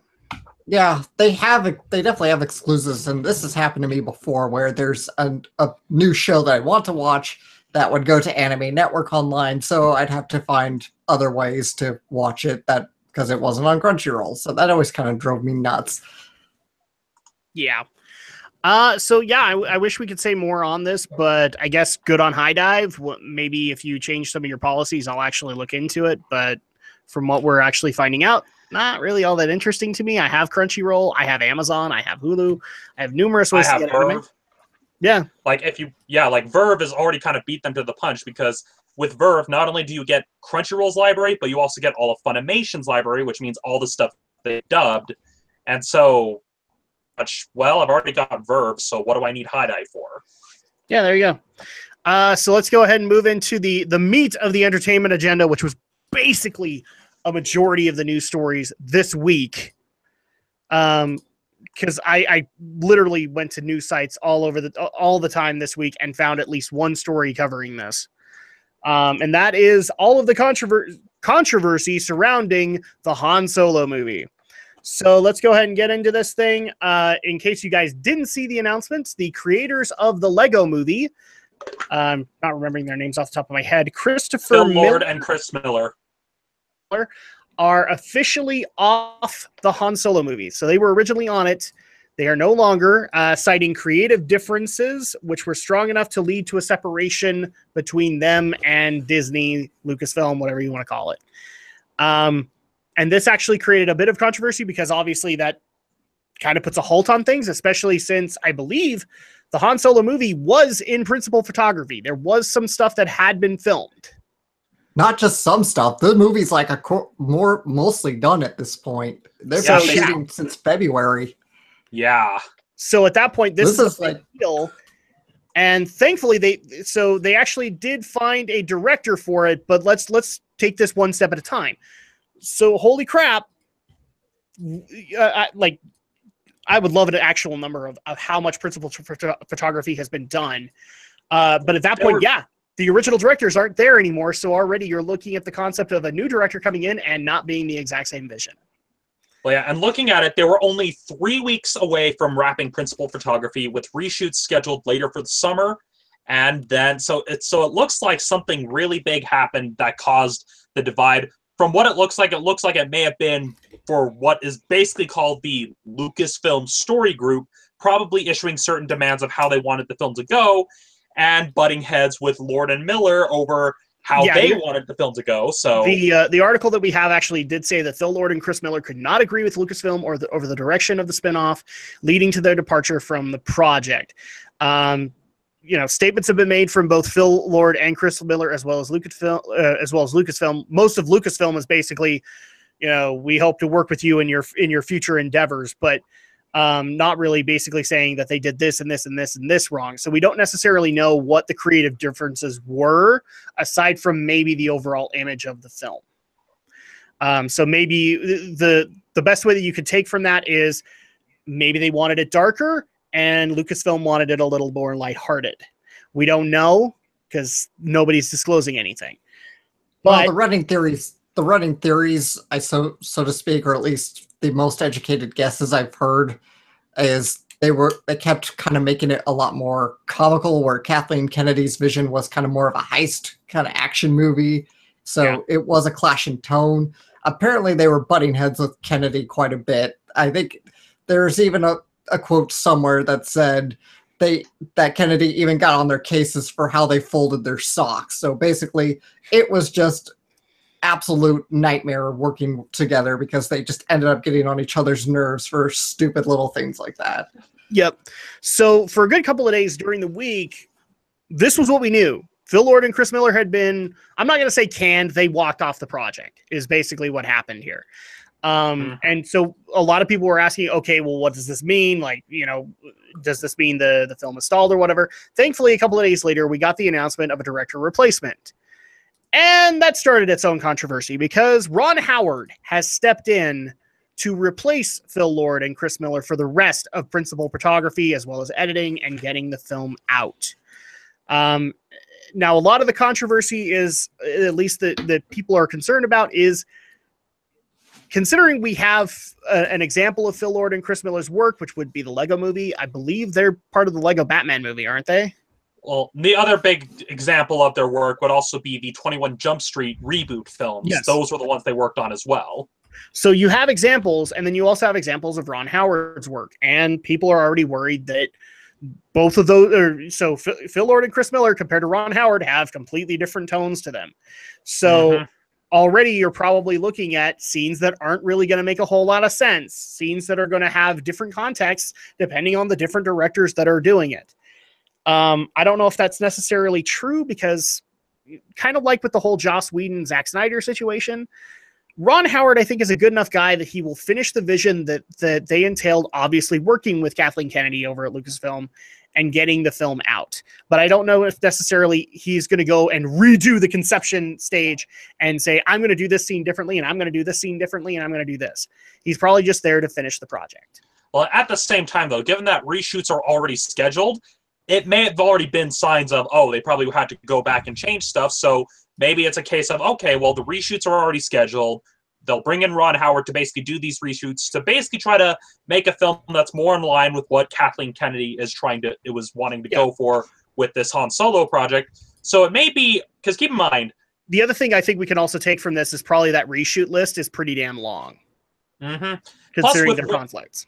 Plus, with where they were in production, where they had 3 weeks left, it was probably a case where there was already signs writing on the wall that things were going to go south, and so it's probably not even a case where it's going to be like drastically different with like two different movies mashed together. there's probably going to be enough work they'll be able to do between now and release day that will help smooth out some of those tonal bumps. Yeah, but obviously this is a major concern for Star Wars fans as well as numerous other fans. You're already going to have two directors as opposed to one other director who has a very drastic tone compared to what they do. And I don't think that's necessarily going to be the case, especially with these reshoots, especially with the fact that Ron is coming in to finish this. And I'm not saying I like every single Ron Howard movie, but I do know, I've seen enough to know that he has the professionalism to finish the film and not necessarily like take it back to square one, because he knows how much work has been put there. We do actually also have some comments from Ron Howard about this, and that he's beyond grateful to add his voice to the Star Wars universe after being a fan since 1977, and he hopes to honor the great work already done and help deliver on the promise of a Han Solo film. He goes on later in the article we have to say at Lucasfilm, or actually, is this his statement? No, this is Kathleen Kennedy. So yeah, he's excited, and he's hoping to at least adhere to what has come before, to be able to adhere to the vision of George Lucas as well as what Disney and Lucasfilm are looking to do. But I really do think that aside from that, he's not probably going to insert his own agenda on something that's already halfway done. Yeah, especially when you look at the films that Howard has done, he does tend to adapt to other genres fairly well. I mean, he's done thrillers like The Da Vinci Code and Angels and Demons. He's done prestige pictures like A Beautiful Mind. And so if anyone could adapt to a franchise like Star Wars, especially given that Howard has worked with Lucas before, he probably would be able to handle it fairly well. I will say this, though. I want Clint Howard playing a bartender. I don't want to play an Imperial. Clint Howard as an Imperial is going to make me sad. I love you, Clint Howard. I don't want to see you as Imperial Captain number 260. I don't want to see that. I want to see you as a bartender. Or even better, can you be Greedo? I kind of like you as Greedo. Well, that would make the age gap kind of weird. It would, but it would actually, like, it would add to that. It would basically say, oh, they had history before that, and even then, Han shot first. Yeah, it still would be at least better than the deleted Greedo scene from Phantom Menace. Yeah, exactly. So, I mean, let's just go ahead and get into our opinions on this matter. I'm concerned, but I have enough faith that Ron Howard is a professional, and he will finish the work as entailed by Lucasfilm as well. He might add his own vision here and there, but I really do think that he's going to, he's being brought in to finish this job, and that's really what this is. This is a very similar situation to Joss Whedon being brought in for Zack Snyder for the remainder of Justice League. He's going to go in, he's going to finish it, and that's all that it's going to be. So I'm not as worried as I've seen a lot of hardcore Star Wars fans get worried, like, you're already dealing with an entirely different vision. No, I don't really think you are. I think he'll finish what was started, and then he'll move on. And maybe as a reward for that, maybe he'll get his own Star Wars movie. I don't know. Yeah, I mean, I'm seeing in some of the comments of some people even saying that that people are even rumoring. I'm pretty sure that's not a word, but basically the rumor that's kind of spreading is that he maybe even have been recommended to Kathleen by George Lucas because of some of the films he had worked on. Because he also directed Willow, which was produced by Lucas.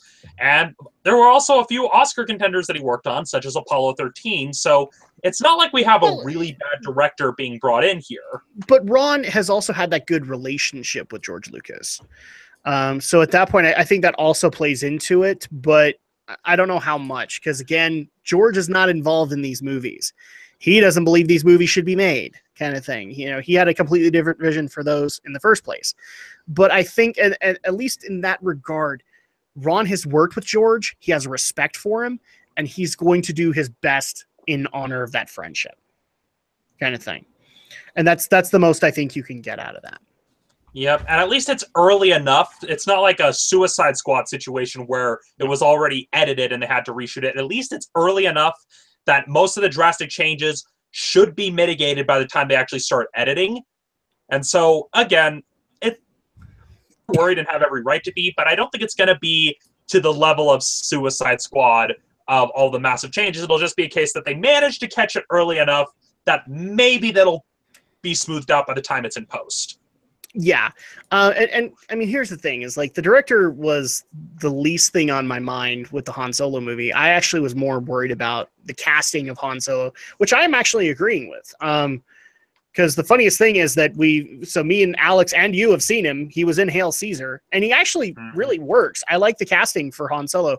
So really, that was my concern, is I want to make sure he could do Han Solo, and he could make it work. And I had enough faith that Lucasfilm had hired the right directors to do the job, especially since Force Awakens has worked, Rogue One has worked to an extent, and right now what we're seeing of Episode 8 is working. So that was kind of the least thing on my mind. Alex, what about you? Well, this is one of the most surprising things ever, to see a couple directors either walk off or get fired, whatever happened, right in the middle of freaking filming.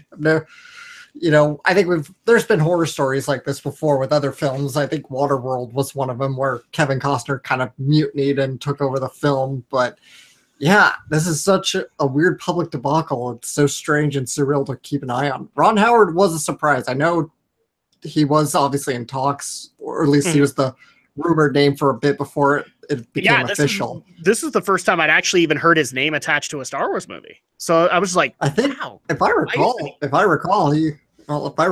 Howard was one of Lucas's considerations before Lucas took it upon himself to direct Episode 1. I think I think Lucas had a few other directors in mind, and I think Ron Howard was one of them to potentially take on Star Wars Episode 1. Yeah. And, you know, I think Ron Howard might be a solid choice. I mean, I've liked a few of his films. I know Joe Johnston was also in consideration. Johnston might have been a good choice. I mean, Jurassic Park 3 notwithstanding, the man has worked on Star Wars pictures before. He's had a lot of experience with visual effects. Well, yeah, and Lucas also wanted people like David Lynch, so he very much, back at least before he became more protective, he very much was wanting the out there sort of directors, where he wanted James Cameron to direct one, he wanted Spielberg to direct one, he wanted David Lynch to work on one. Yeah, so I mean, and here's the thing, like, I'm not saying that Ron Howard is the golden boy. I've had films that Ron Howard has done that I've disagreed with, that I don't think are the best thing he's ever done. But if there's one thing that I can actually say is that Ron does get vision. Like, he does get where things are supposed to be going. So at that point, I don't have I never thought about him being in the director's chair for a Star Wars movie, but it makes sense. It really does, considering that he knows George and he knows the vision that George was trying to go for. But I actually think Ron could pull it off. He could pull them, especially a Han Solo movie. He could pull that off. Do I necessarily want to put the episodes in his care? I don't know. I'll basically watch Han Solo to see if I want that. But right now I don't know. But there is actually an interesting question that is being brought up, and I'm going to bring it up to the panel here, is what do we take away from Chris Miller and Phil Lord's departure? Should we take that as a warning flag that maybe Lucasfilm is extremely hard to work with when it comes to these films? This is where it gets weird for me, because I didn't hear bad things happening between them and JJ. I didn't hear bad things happening between them and Gareth. Or Gareth Edwards. This is the first time we've heard it. So what do we take away from the departure of Phil Lord and Chris Miller?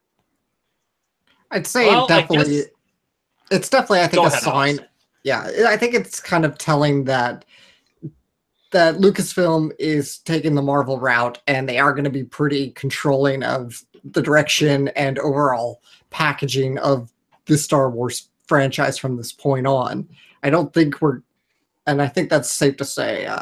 So it's likely that, I mean, this is kind of the first real public clash that we've seen now, but it'll be interesting to see what's going to happen from here on, if we're going to get more clashes like this, like we've seen with a couple of other Marvel movies, or even to a lesser extent, Fantastic Four with Josh Trank and what happened with that. So it's just kind of the art versus commerce thing, and it's sort of like, how much is Lucasfilm going to be drive these movies by committee, and how much are they going to let ambitious directors be ambitious directors? So at that point, that's kind of what I'm taking away from it too, is like, depending on the director choices, if that's a director that likes to make waves, maybe they're not necessarily going to get along with Lucasfilm, and Lucasfilm's going to have some issues with it. So at that point, like, I'm just throwing this out here, it's not going to happen, but like, if I see the announcement of Quentin Tarantino doing a Star Wars film, that's probably not going to last that long. Yeah, especially after the whole incident with the Hateful Eight, I doubt Tarantino would even accept the job if he was off. No, I'm just throwing out like a, wow, I can't even, thanks, John McCain. I didn't think I'd actually use this. A maverick director, which Tarantino I would consider one. Robert Rodriguez would probably be another. Rodriguez would be one. I don't want to call Cameron one, or James Cameron. George Miller, definitely. George Miller, James Cameron. I don't know if I'd call him that, because he works with people. Kubrick, yeah, but I heard he was kind of rebellious back in the day. Yeah, but another thing to consider is that Cameron has a notoriously bad temper. So even if he can play ball, it's like, again, from what I've heard, he may have mellowed out after Avatar, but even then, I still hear that he can get pretty shouty. No, yeah, he can get pretty pissed off. So at that point, you're right. If they actually did enough to trigger him, then maybe that would be a problem. Yeah, maybe that's how they just need to make the next Hulk movie. Just put James Cameron in a mocap suit, have him wear it while he's directing, and then just have someone set him off, and there you go. You have an instant Hulk movie. And see, the funniest part about that is that eventually somebody would ask Ed Norton what he thought about that, and he'd go, "I could have done it better." Have you guys seen that stuff? Like, where somebody actually asked Ed Norton about Mark Ruffalo's Hulk, and his literal answer for every time he ever got it was, "I could have done it better." It doesn't surprise me. No, yeah, Ed Norton's that kind of guy. Yeah, I remember Jack Nicholson did the same thing when people were asking him about Heath Ledger's Joker as well. Yeah, well, and then apparently at the Oscar announcement of the award, he was not particularly happy afterwards. So I don't remember anything like that. All I remember he didn't show it on camera, but I heard he gave a lot of crap backstage. So I don't even think he was there that year. But like, as far as I know, the only thing I really remember of Nicholson talking about Heath Ledger was after Ledger's death, and he's like, I didn't meet Heath. I'm paraphrasing, obviously. I didn't meet Heath Ledger. I would have had fun telling him what it was like being the Joker. I just remember the dick move moment where someone asked him about how he felt about the fact that the Joker role caused Heath Ledger to basically have to go on that medication, and he just straight up said, "I warned him," even though he didn't. Yeah. Nicholson's a bit of a douche. He really is. He really is. He's a great actor, but he is a douche. There's another rebellious director, Spike Lee. Would also be hard to work with. So these are probably people that Disney is not looking to work with, and that's probably for the best. But yeah, there really isn't too much else to add to this story because it's been resolved. Phil Lord and Chris Miller have been kicked off or walked off, however you want to look at it. But then Ron Howard has been brought in to replace it. Yeah. And really, the only thing that we could say is, we could judge tonal difference and all we want, but until we have the final product in our hand, which is slated for next year, we won't know. Yeah, and looking at this, I'm very much reminded of the whole Ant-Man debacle with Edgar Wright. And although, there was all that drama, Ant-Man turned out to at least be a decent movie. So there is hope, because there is a precedent in place with Disney, with how they took kind of what Edgar Wright had planned with Ant-Man, found a way to fit it with their own vision, and it made it for something entertaining. So at least there's hope of, hey, at least it's not going to be a train wreck like Suicide Squad. So we got a question on the chat. Do you think there's a small percentage of Ron Howard that wants to redo the whole film and delaying it more? Probably not, because, again, Ron is a guy who plays ball, and he understands that, there's constraints here, especially since I'll bet you Lucasfilm and Disney are very insistent about these release dates. They are very insistent that they must come to pass. So I think Ron would play ball. I think Ron would say, okay, well, I do have this vision, but I'm gonna curb that in my mind, and get this done. And then maybe if I do a good enough job, that would award him from Lucasfilm another Star Wars film that he could put his own vision into. One that probably stars Tom Hanks. You know, that's why I'm a little surprised it is Ron Howard of all people. I can't speak too much about how he plays in the Hollywood circuit, but you know, I feel like he's been around long enough, and he's obviously a very reputable and respected director that I feel like how strange it's just so strange to me that they bring somebody like Ron Howard in, so considering how late this is into production. If this had happened in early phases, then sure, I could see it being happening, but that's just why given that he's kind of a replacement at the last minute here. I see your point, but that's why I kind of bring up like maybe that's what's happening here, is if he finishes this, then he gets his own Star Wars movie. Yeah, sort of. So I could see that happening. Qui pro quo kind of deal here. Yeah. The other, and I don't necessarily know this. I've seen more interviews of Clint Howard than I have Ron Howard, but Clint has kind of said in those interviews that Ron is up there in the higher echelons of Hollywood. So at that point, it wouldn't surprise me if he had enough tote there to actually say, well, I'll take it on as long as I get my own later on. Mm-hmm. So that could be a thing. And like I said, it'll probably star Tom Hanks, and then we'll probably all hate it. I'd love to see Tom Hanks in Star Wars. That seems to be the norm, though, isn't it? Like, when he does Ron Howard movies, he's hated. I mean, the only example I have is the Da Vinci Code, Angels and Demons, and the recent one. So all the Robert Langdon ones are Ron Howard and Tom Hanks. But apparently, if they pair those two together, then Tom Hanks is hated. Well, except for Apollo 13. I mean, that one... That's true. That's true. Then what the hell? Because I think it's just people. Apollo 13. I think people just hate the. I think it's just people hating the Da Vinci Code series of films more than hating Tom Hanks. You know, but every so often you get the. Understand that too. But this happens. I mean, you get the directors who really love to work with specific actors. I mean, the Spielberg Hanks pairing gets crap. Tim Burton, Johnny Depp got a lot of flack over the years, though Burton started kind of moving away from Depp recently. I'm sure even Scorsese with DiCaprio's gotten some flack too. Okay, so an interesting idea was brought up in the chat. I got to bring it up now. Ron Howard gets to direct the film about Luke being on the island before Rey even got there, so it's basically Jedi Castaway. Wow. You know what? I'd pay to see that. Well, I mean, people may see it as a comedy, but I'll be honest, that actually would be something worth exploring. Cool. Yeah, especially have it be like Luke going on kind of this forced meditation journey by himself on this island. Maybe even having him reflect on past events, having conversations with people that maybe died during the events that led to Kylo Ren becoming evil. There's an idea there. or at least, like, I would actually expand on it. Like, why does it have to necessarily be all on that island? One of my favorite Clone Wars episodes is actually the Netflix season, basically the one that never made it. And part of that is because Yoda goes on a forced kind of journey. And so at that point, it actually might be cool that since Luke had already protected himself, he knew that the map was safe and nobody was going to find him. If he actually went to other planets that were more attuned to force sensitive people and had that kind of journey himself, but just having him on the island doing kind of a castaway thing. I mean, we've seen it parodied before, but that actually is an interesting idea when you consider the Force would play into it. Well, yeah, I mean, especially you could even have, because I know there have been actors from the prequel trilogy that said that if asked, they want to come back. So, hey, bring back Ewan McGregor. Have a scene where the old Luke is talking to Obi-Wan.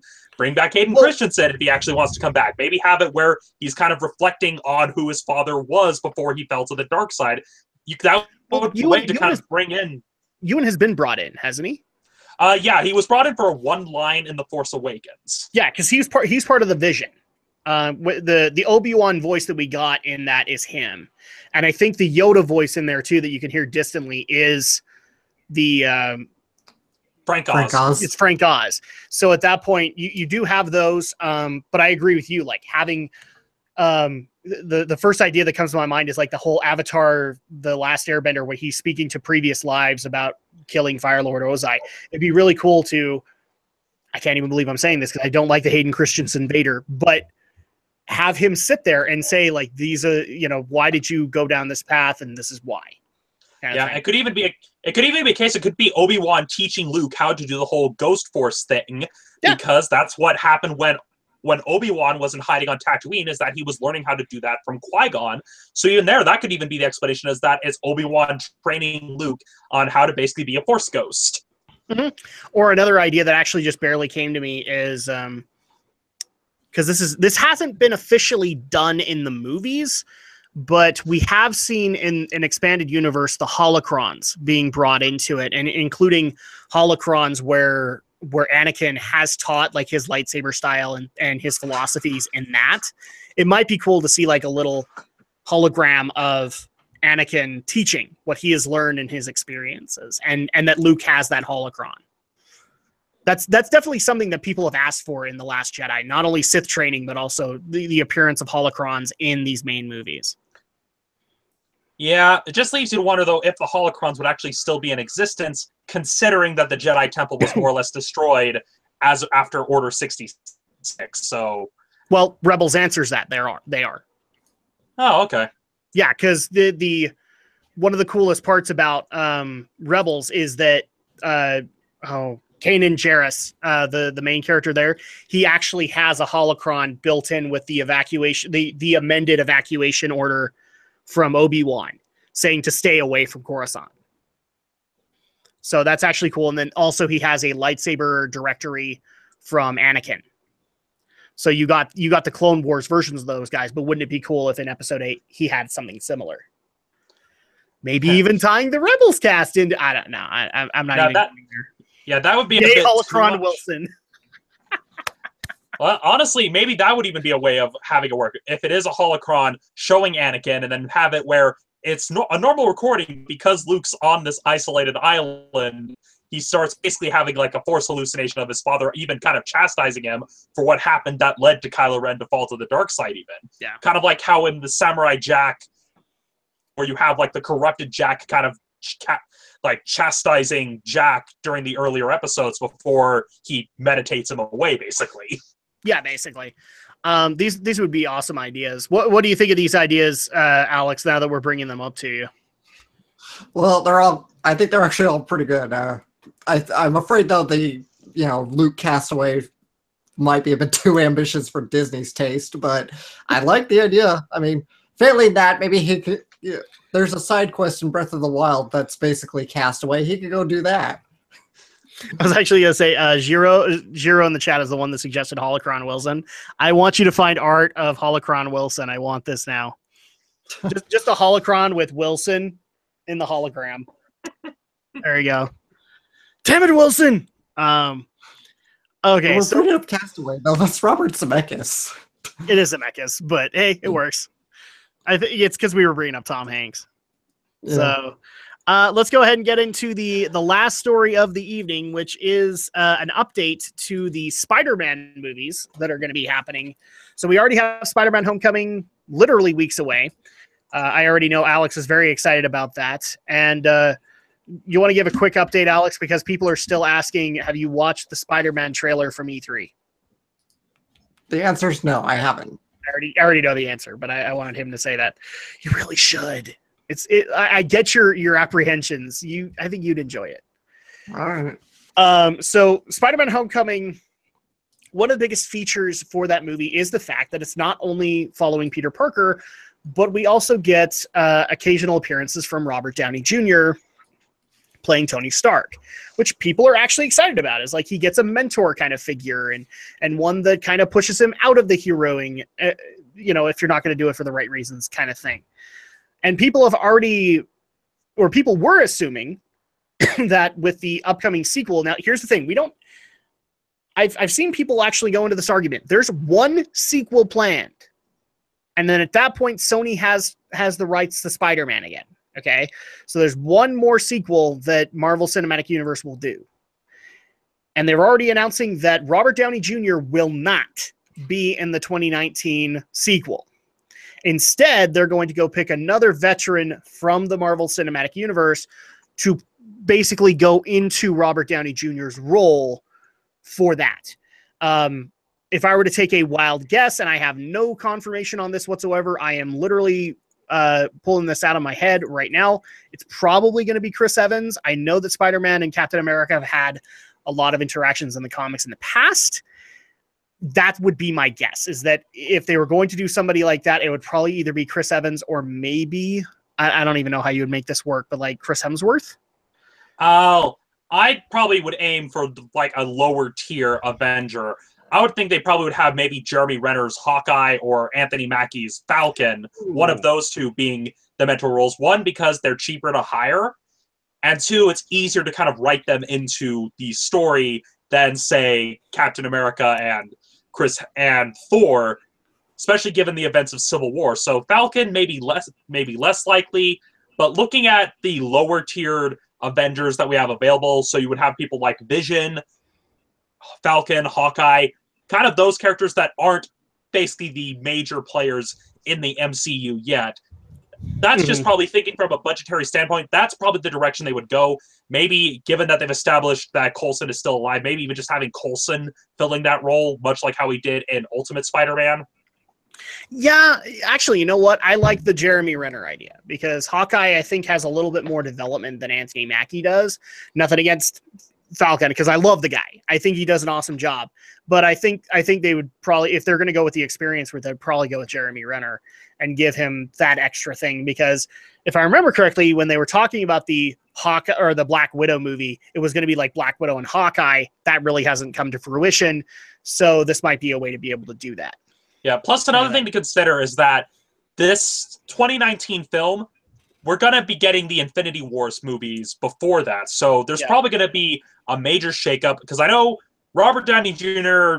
It's going to come to the point he's going to want to step away from the role. Chris Evans has said that he's ready to kind of step away from Captain America after a while because he wants to go into directing. And so it's very much a case of, who knows, maybe after Infinity Wars, they're probably going to have those characters killed off as a way to explain, oh, they died, but then when they were reborn, they looked kind of different, as their way to explain, here's why we have different actors playing these parts.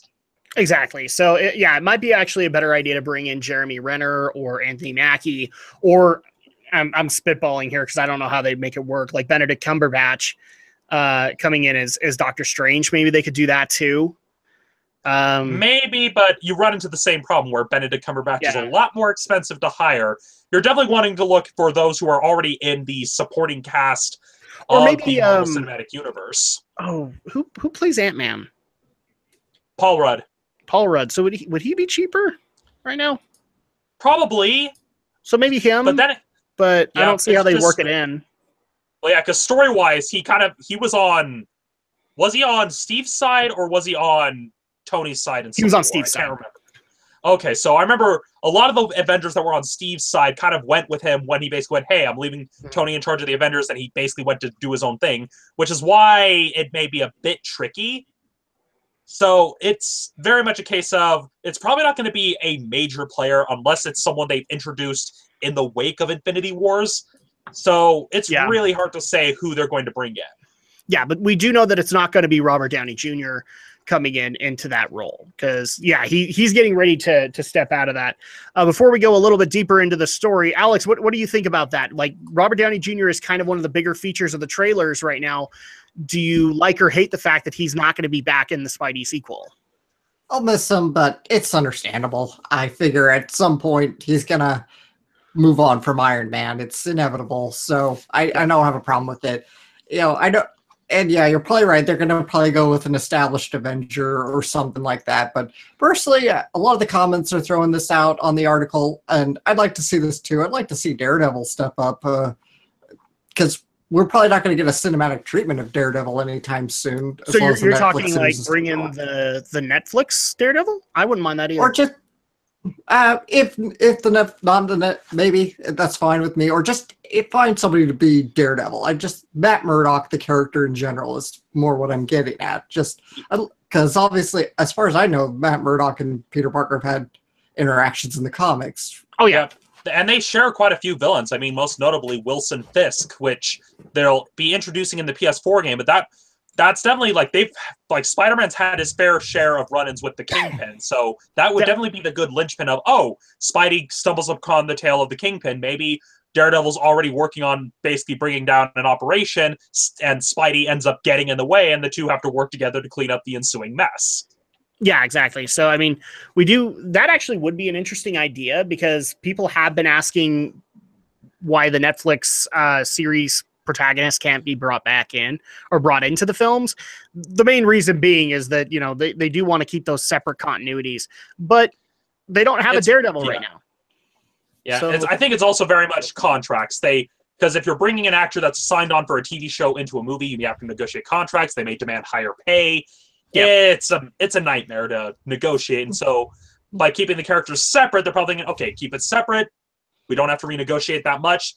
So bringing in Daredevil, while possible, Disney is probably not going to want to try to take that kind of a financial risk just yet.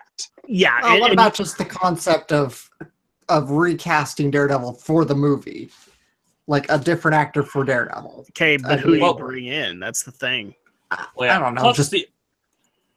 Plus the other thing to consider is that even though the TV series like Agents of S.H.I.E.L.D. and the Netflix series are separate, they still kind of make it clear that they're part of the same universe. They do.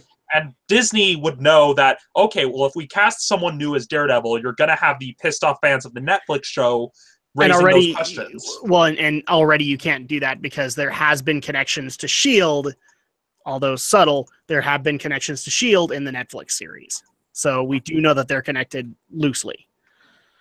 So it would be a harder sell for it. But here's the thing, Alex. I agree with you. I don't mind that they bring in the Netflix Matt Murdock.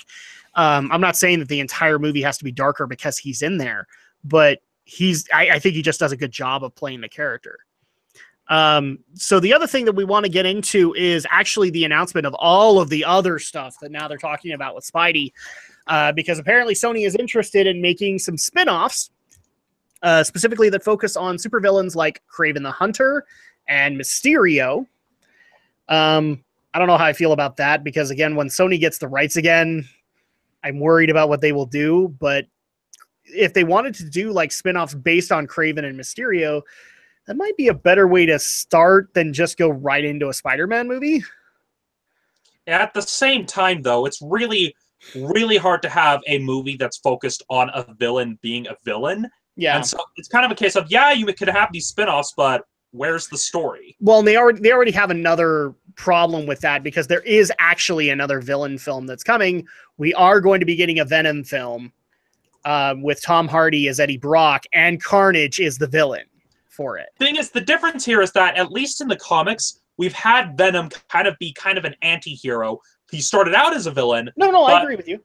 But with Venom, you can kind of see where Hollywood might frame that, kind of go kind of the darker anti-hero route, like they did with films like Blade. So at least that makes a little more sense than Kraven and Mysterio. It does.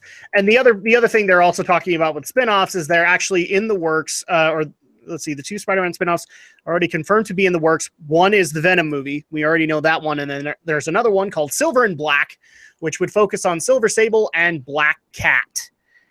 So we know that's happening too. The Kraven the Hunter and the Mysterio ones are still in conceptual stage. These are actually happening. Yeah. I don't know too much about Silver Sable, but at least Black Cat at least gives you a character you can kind of latch onto, provided they don't screw the character up, which is very easy to do, even though she's basically a ripoff of Catwoman. She is. And depending on her, because I think her origin story is like there's 3 or 4 of them at this point. One of them is the TV show one where she is actually she's taken the same super soldier serum as Captain America, but she's Black Cat instead. Silver Sable, I'm kind of in the same deal as you. I think I've seen her once or twice, but yeah, like looking at the basic character bio where she's basically a mercenary she's basically a war criminal hunting mercenary. So at least there you kind of get an idea of, okay, this is a character you can work with. This is something you can structure a story around. And so at least this seems like a more feasible idea than doing movies based strictly on Kraven or Mysterio. Characters that are established as villains, that they're really at their best when they're playing off of Spider-Man. Mm-hmm. So, Alex, what do you think about all of those spinoffs that they're talking about? Do you like the idea of a Venom film, or a film based on Black Cat and Silver Sable. I like the ideas, but I'm thinking Sony's getting a little too ahead of themselves right now. It sounds like Sony's trying to do their own Suicide Squad here, or try to sort of rekindle the failed Sinister Six project that never went anywhere.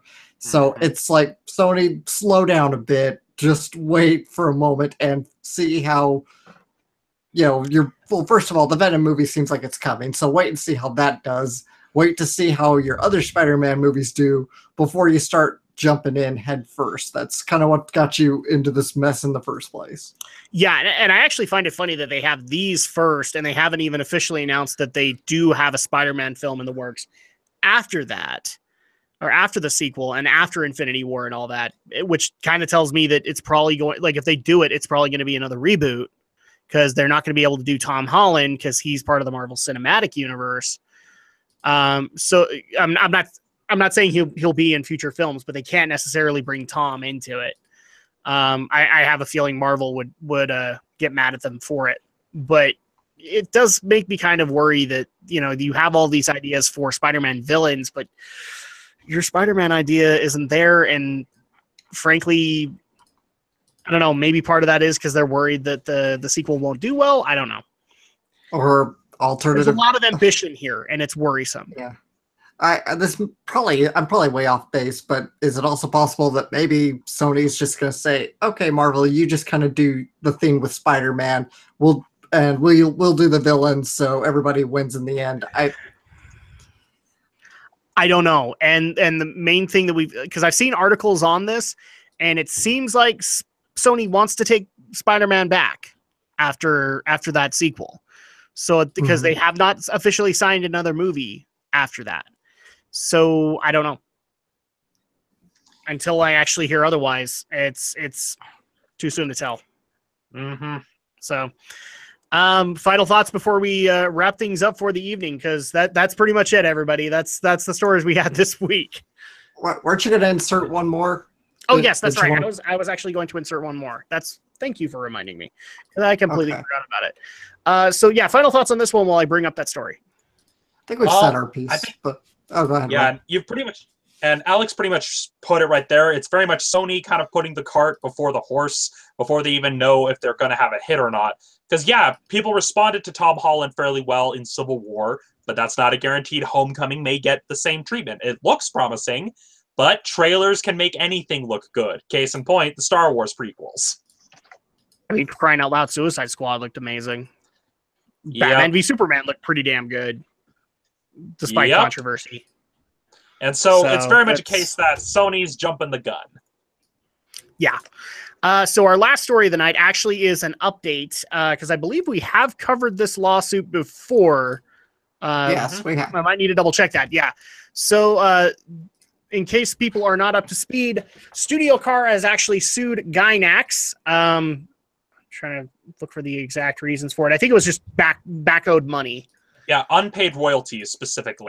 Unpaid royalties. And so we now have the results of this lawsuit. A judge has ruled, or a Tokyo District Court has ruled, in Anno's favor. So, too many Christmas iTunes. Leave me alone. He has ruled in Anno's favor, with a judge ordering Gainax to pay the full 100 million yen, which is in US dollars around $900,000. So, yeah, this is apparently going to happen, but the weird part is that if you go into a little bit more detail on this, it doesn't necessarily seem like the way a usual court fallout happens. People are optimistic about this, including the two studios.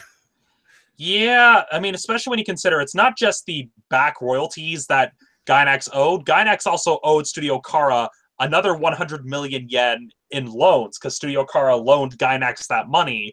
And so that was also part of the lawsuit. Whether or not, like, with how positive they're reacting, they're maybe just hoping that they can finally put the issue to bed. But it's, especially when it looks like that Gainax isn't even going to fight it, they're not going to appeal it. It's just very much, hey, this is over, this is done. We settle all this and move on. Is it just me that it's weird? Like usually you either expect one of two options with the fallout of a lawsuit. silence, which happens, and negative, and basically throwing mud at each other, kind of thing, which isn't advised, but people do it. In this case, when I did my homework on the story, it looks like they're both optimistic on the matter. It's like, oh yay, now we've got this lawsuit over. Let's get back to work. That's kind of. That's probably Why did you have the exactly it. lawsuit to begin with? Well, I just wonder, is this just maybe Japanese culture? Because it's like, well, Yeah, respect, honor, all that. Yeah. We're done. Let's just move on. yeah, especially when you consider Japan is very low conflict. When it comes to business dealings, they are not very confrontational. They very much are like, let's deal with this so that it's done, because they don't basically, unlike here in the US where you have people sometimes come to actual physical blows over this sort of thing, Japan is kind of the polar opposite. They're very much low conflict. They very much have a low tolerance for any kind of conflict. Or in some cases, like where a company is demanded to pay money, that I've actually seen some cases where and it's not a wise situation, but the company refuses to pay because they do not acknowledge the court's decision, kind of thing. That happens too, and it's not a good solution, but it is one that they will do. Yeah, it's kind of like the poor Chayo Tsuburaya lawsuits that keep happening. But it's just like, I literally looked at this and went, okay, so basically this was the equivalent of a shonen match where Goku finds yet that next rival that he can shake hands with and he can look forward to their next fight, which I think in Dragon Ball Super would be hit at this point. That's what this is, because they're literally like, oh, well, now that we've got this behind us, we can get back to work. Well, I guess it's also goes to show you, I guess these gentlemen are still friendly with each other. They are all former classmates. They all started out together. So I guess there's not a lot of bad blood between them, even with this. I guess so. Usually, maybe it's just because this is what we're used to in our culture, but like when lawsuits get involved, people get pissed. And in this case, that's not the case. But there is a big question that anime fans are asking, and I have a feeling that Alex is asking it too, as well as Aldo off in the ether. Does this affect Evangelion 4.44? My answer? No, because it's never coming.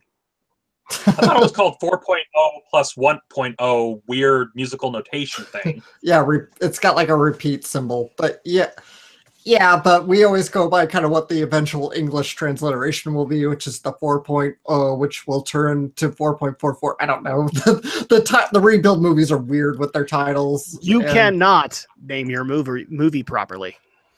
That's true. And I don't think this is going to adversely affect Eva 4.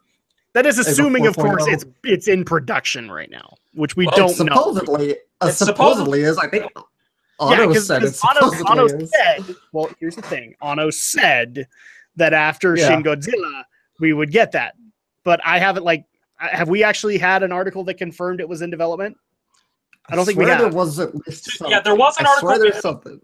Yeah, there was an article we covered that basically was him saying, yeah, I'm going back to work on this, but that's pretty much all we've had was him saying, okay, right. Godzilla's done, back to work. Then I'll take that. But at that point, okay, then I'll retract my sarcasm. Well, actually, no, I won't, because all it will take is a year, and then Anna will say, screw this, I want to go work on something else. I'm not blaming you, because it was looking like vaporware for a while, because we're promised this movie I think at the end of 2013. Seriously, this is like the anime fans equivalent of Duke Nukem Forever. That's what it is. Yeah, the only difference is that unlike Duke Nukem Forever, there's a guarantee people are going to pay to see this. Like Duke Nukem Forever, you had enough fans lose. There's at least one guy with a pre-ordered receit, but I get your point. Well, yeah, but the difference is Duke Nukem Forever, you had people fall off and lose interest. Ava, you know there's going to be the crowds that are going to pay to see it, even if it does take 30 years.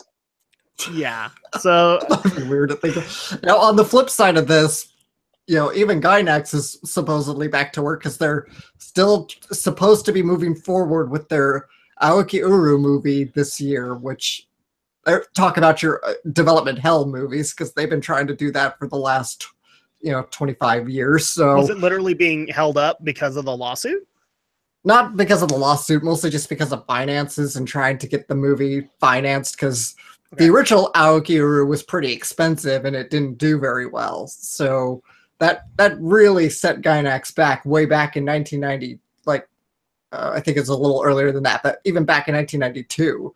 Though, conversely, because that movie fell through, Anno got to go on and make Evangelion in trade. So it's always been a weird trade-off with Gainax. And that and Gainax has, well, lost a considerable amount of their really heavy talent because they've all moved on to other studios.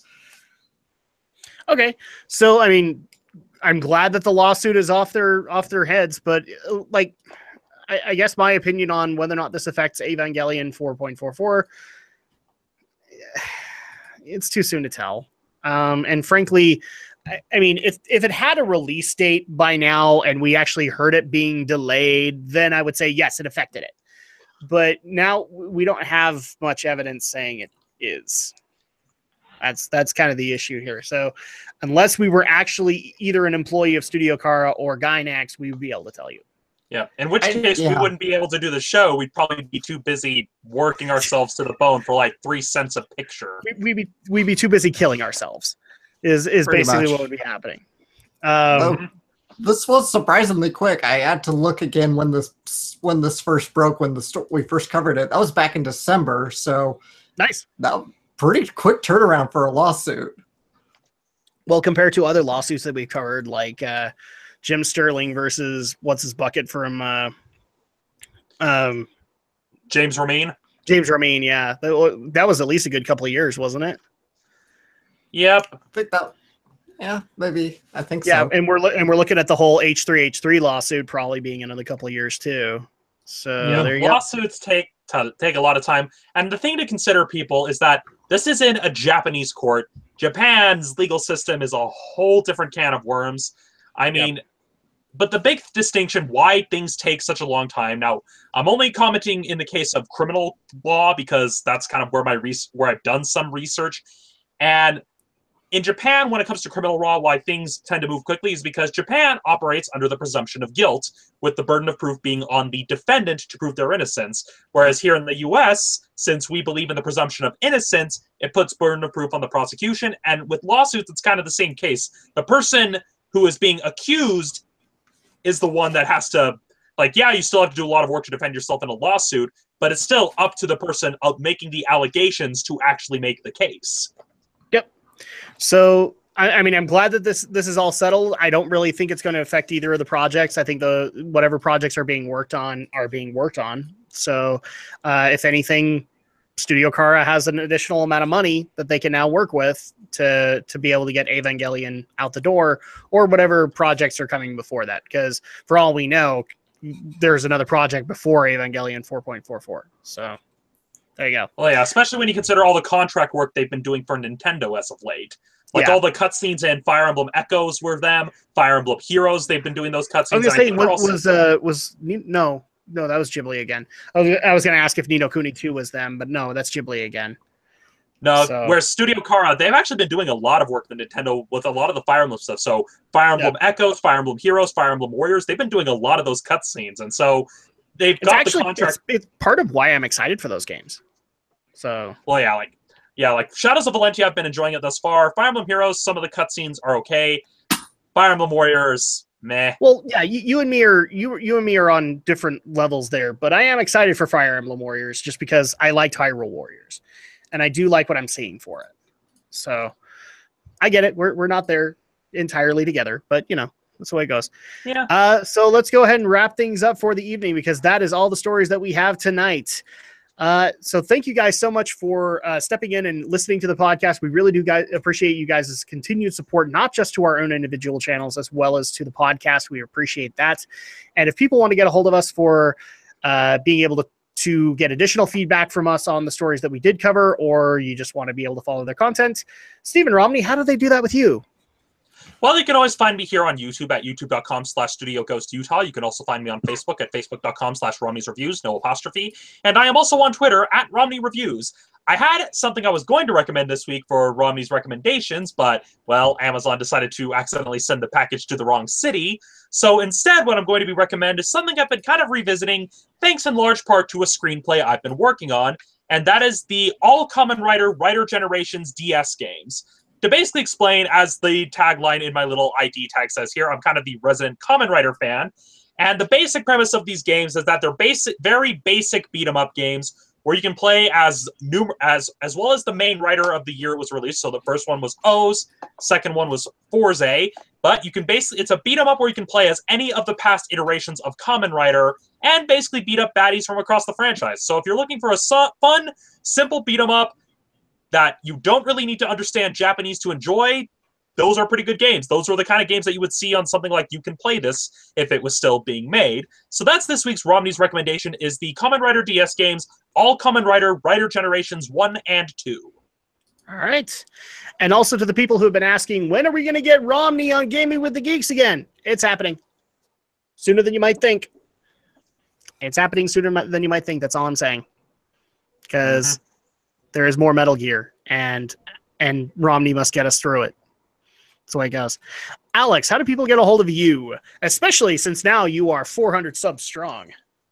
Yeah, so the best place to, of course, find me is here on YouTube. Shadow Blizzard 3000 is my channel where I produce anime reviews.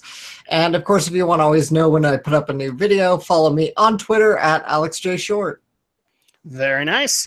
And if people want to actually follow stuff that both me and Alex do together, we actually do have a YouTube channel called Drac and Shadow where we do Let's Plays together, and there's tons of stuff to be able to look into that for that. And we're actually making the push to 100 subscribers, so make sure to subscribe, like our content, as well as give us suggestions, because once we hit 100, we are going to be doing the Let's Play of you guys' choice. So you guys need to leave your suggestions there. And also, I'm happy to announce that, at least if Alex has no problem with it, we are actually going to be getting together tomorrow to start up basically do a live Q&A stream for you guys, because we haven't really had too much community interaction on Drac and Shadow. It's not that we hate you guys, it's just we haven't really done that. So this is going to be a great way for us to do that for a couple of hours. We may even bring on some fellow YouTubers. It'll be fun. So you guys can look forward to that as well. If you guys want to follow me on YouTube or in various social networking, first of all, follow me on YouTube. Give me a like. Give me a subscribe to all of the content that I provide on a weekly basis. I provide WoW content, Let's Play content, reviews, vlogs. I'm actually getting really excited because I'm adding a vlog onto next month, which is going to be the vlogs for the Netflix Castlevania. So you guys can look forward to that because it's coming out July 20th. And I'm excited for that. And then also, you could follow me on Twitter at Drac2326, and that's the best way to be able to get a hold of me for questions, commentary, everything like that.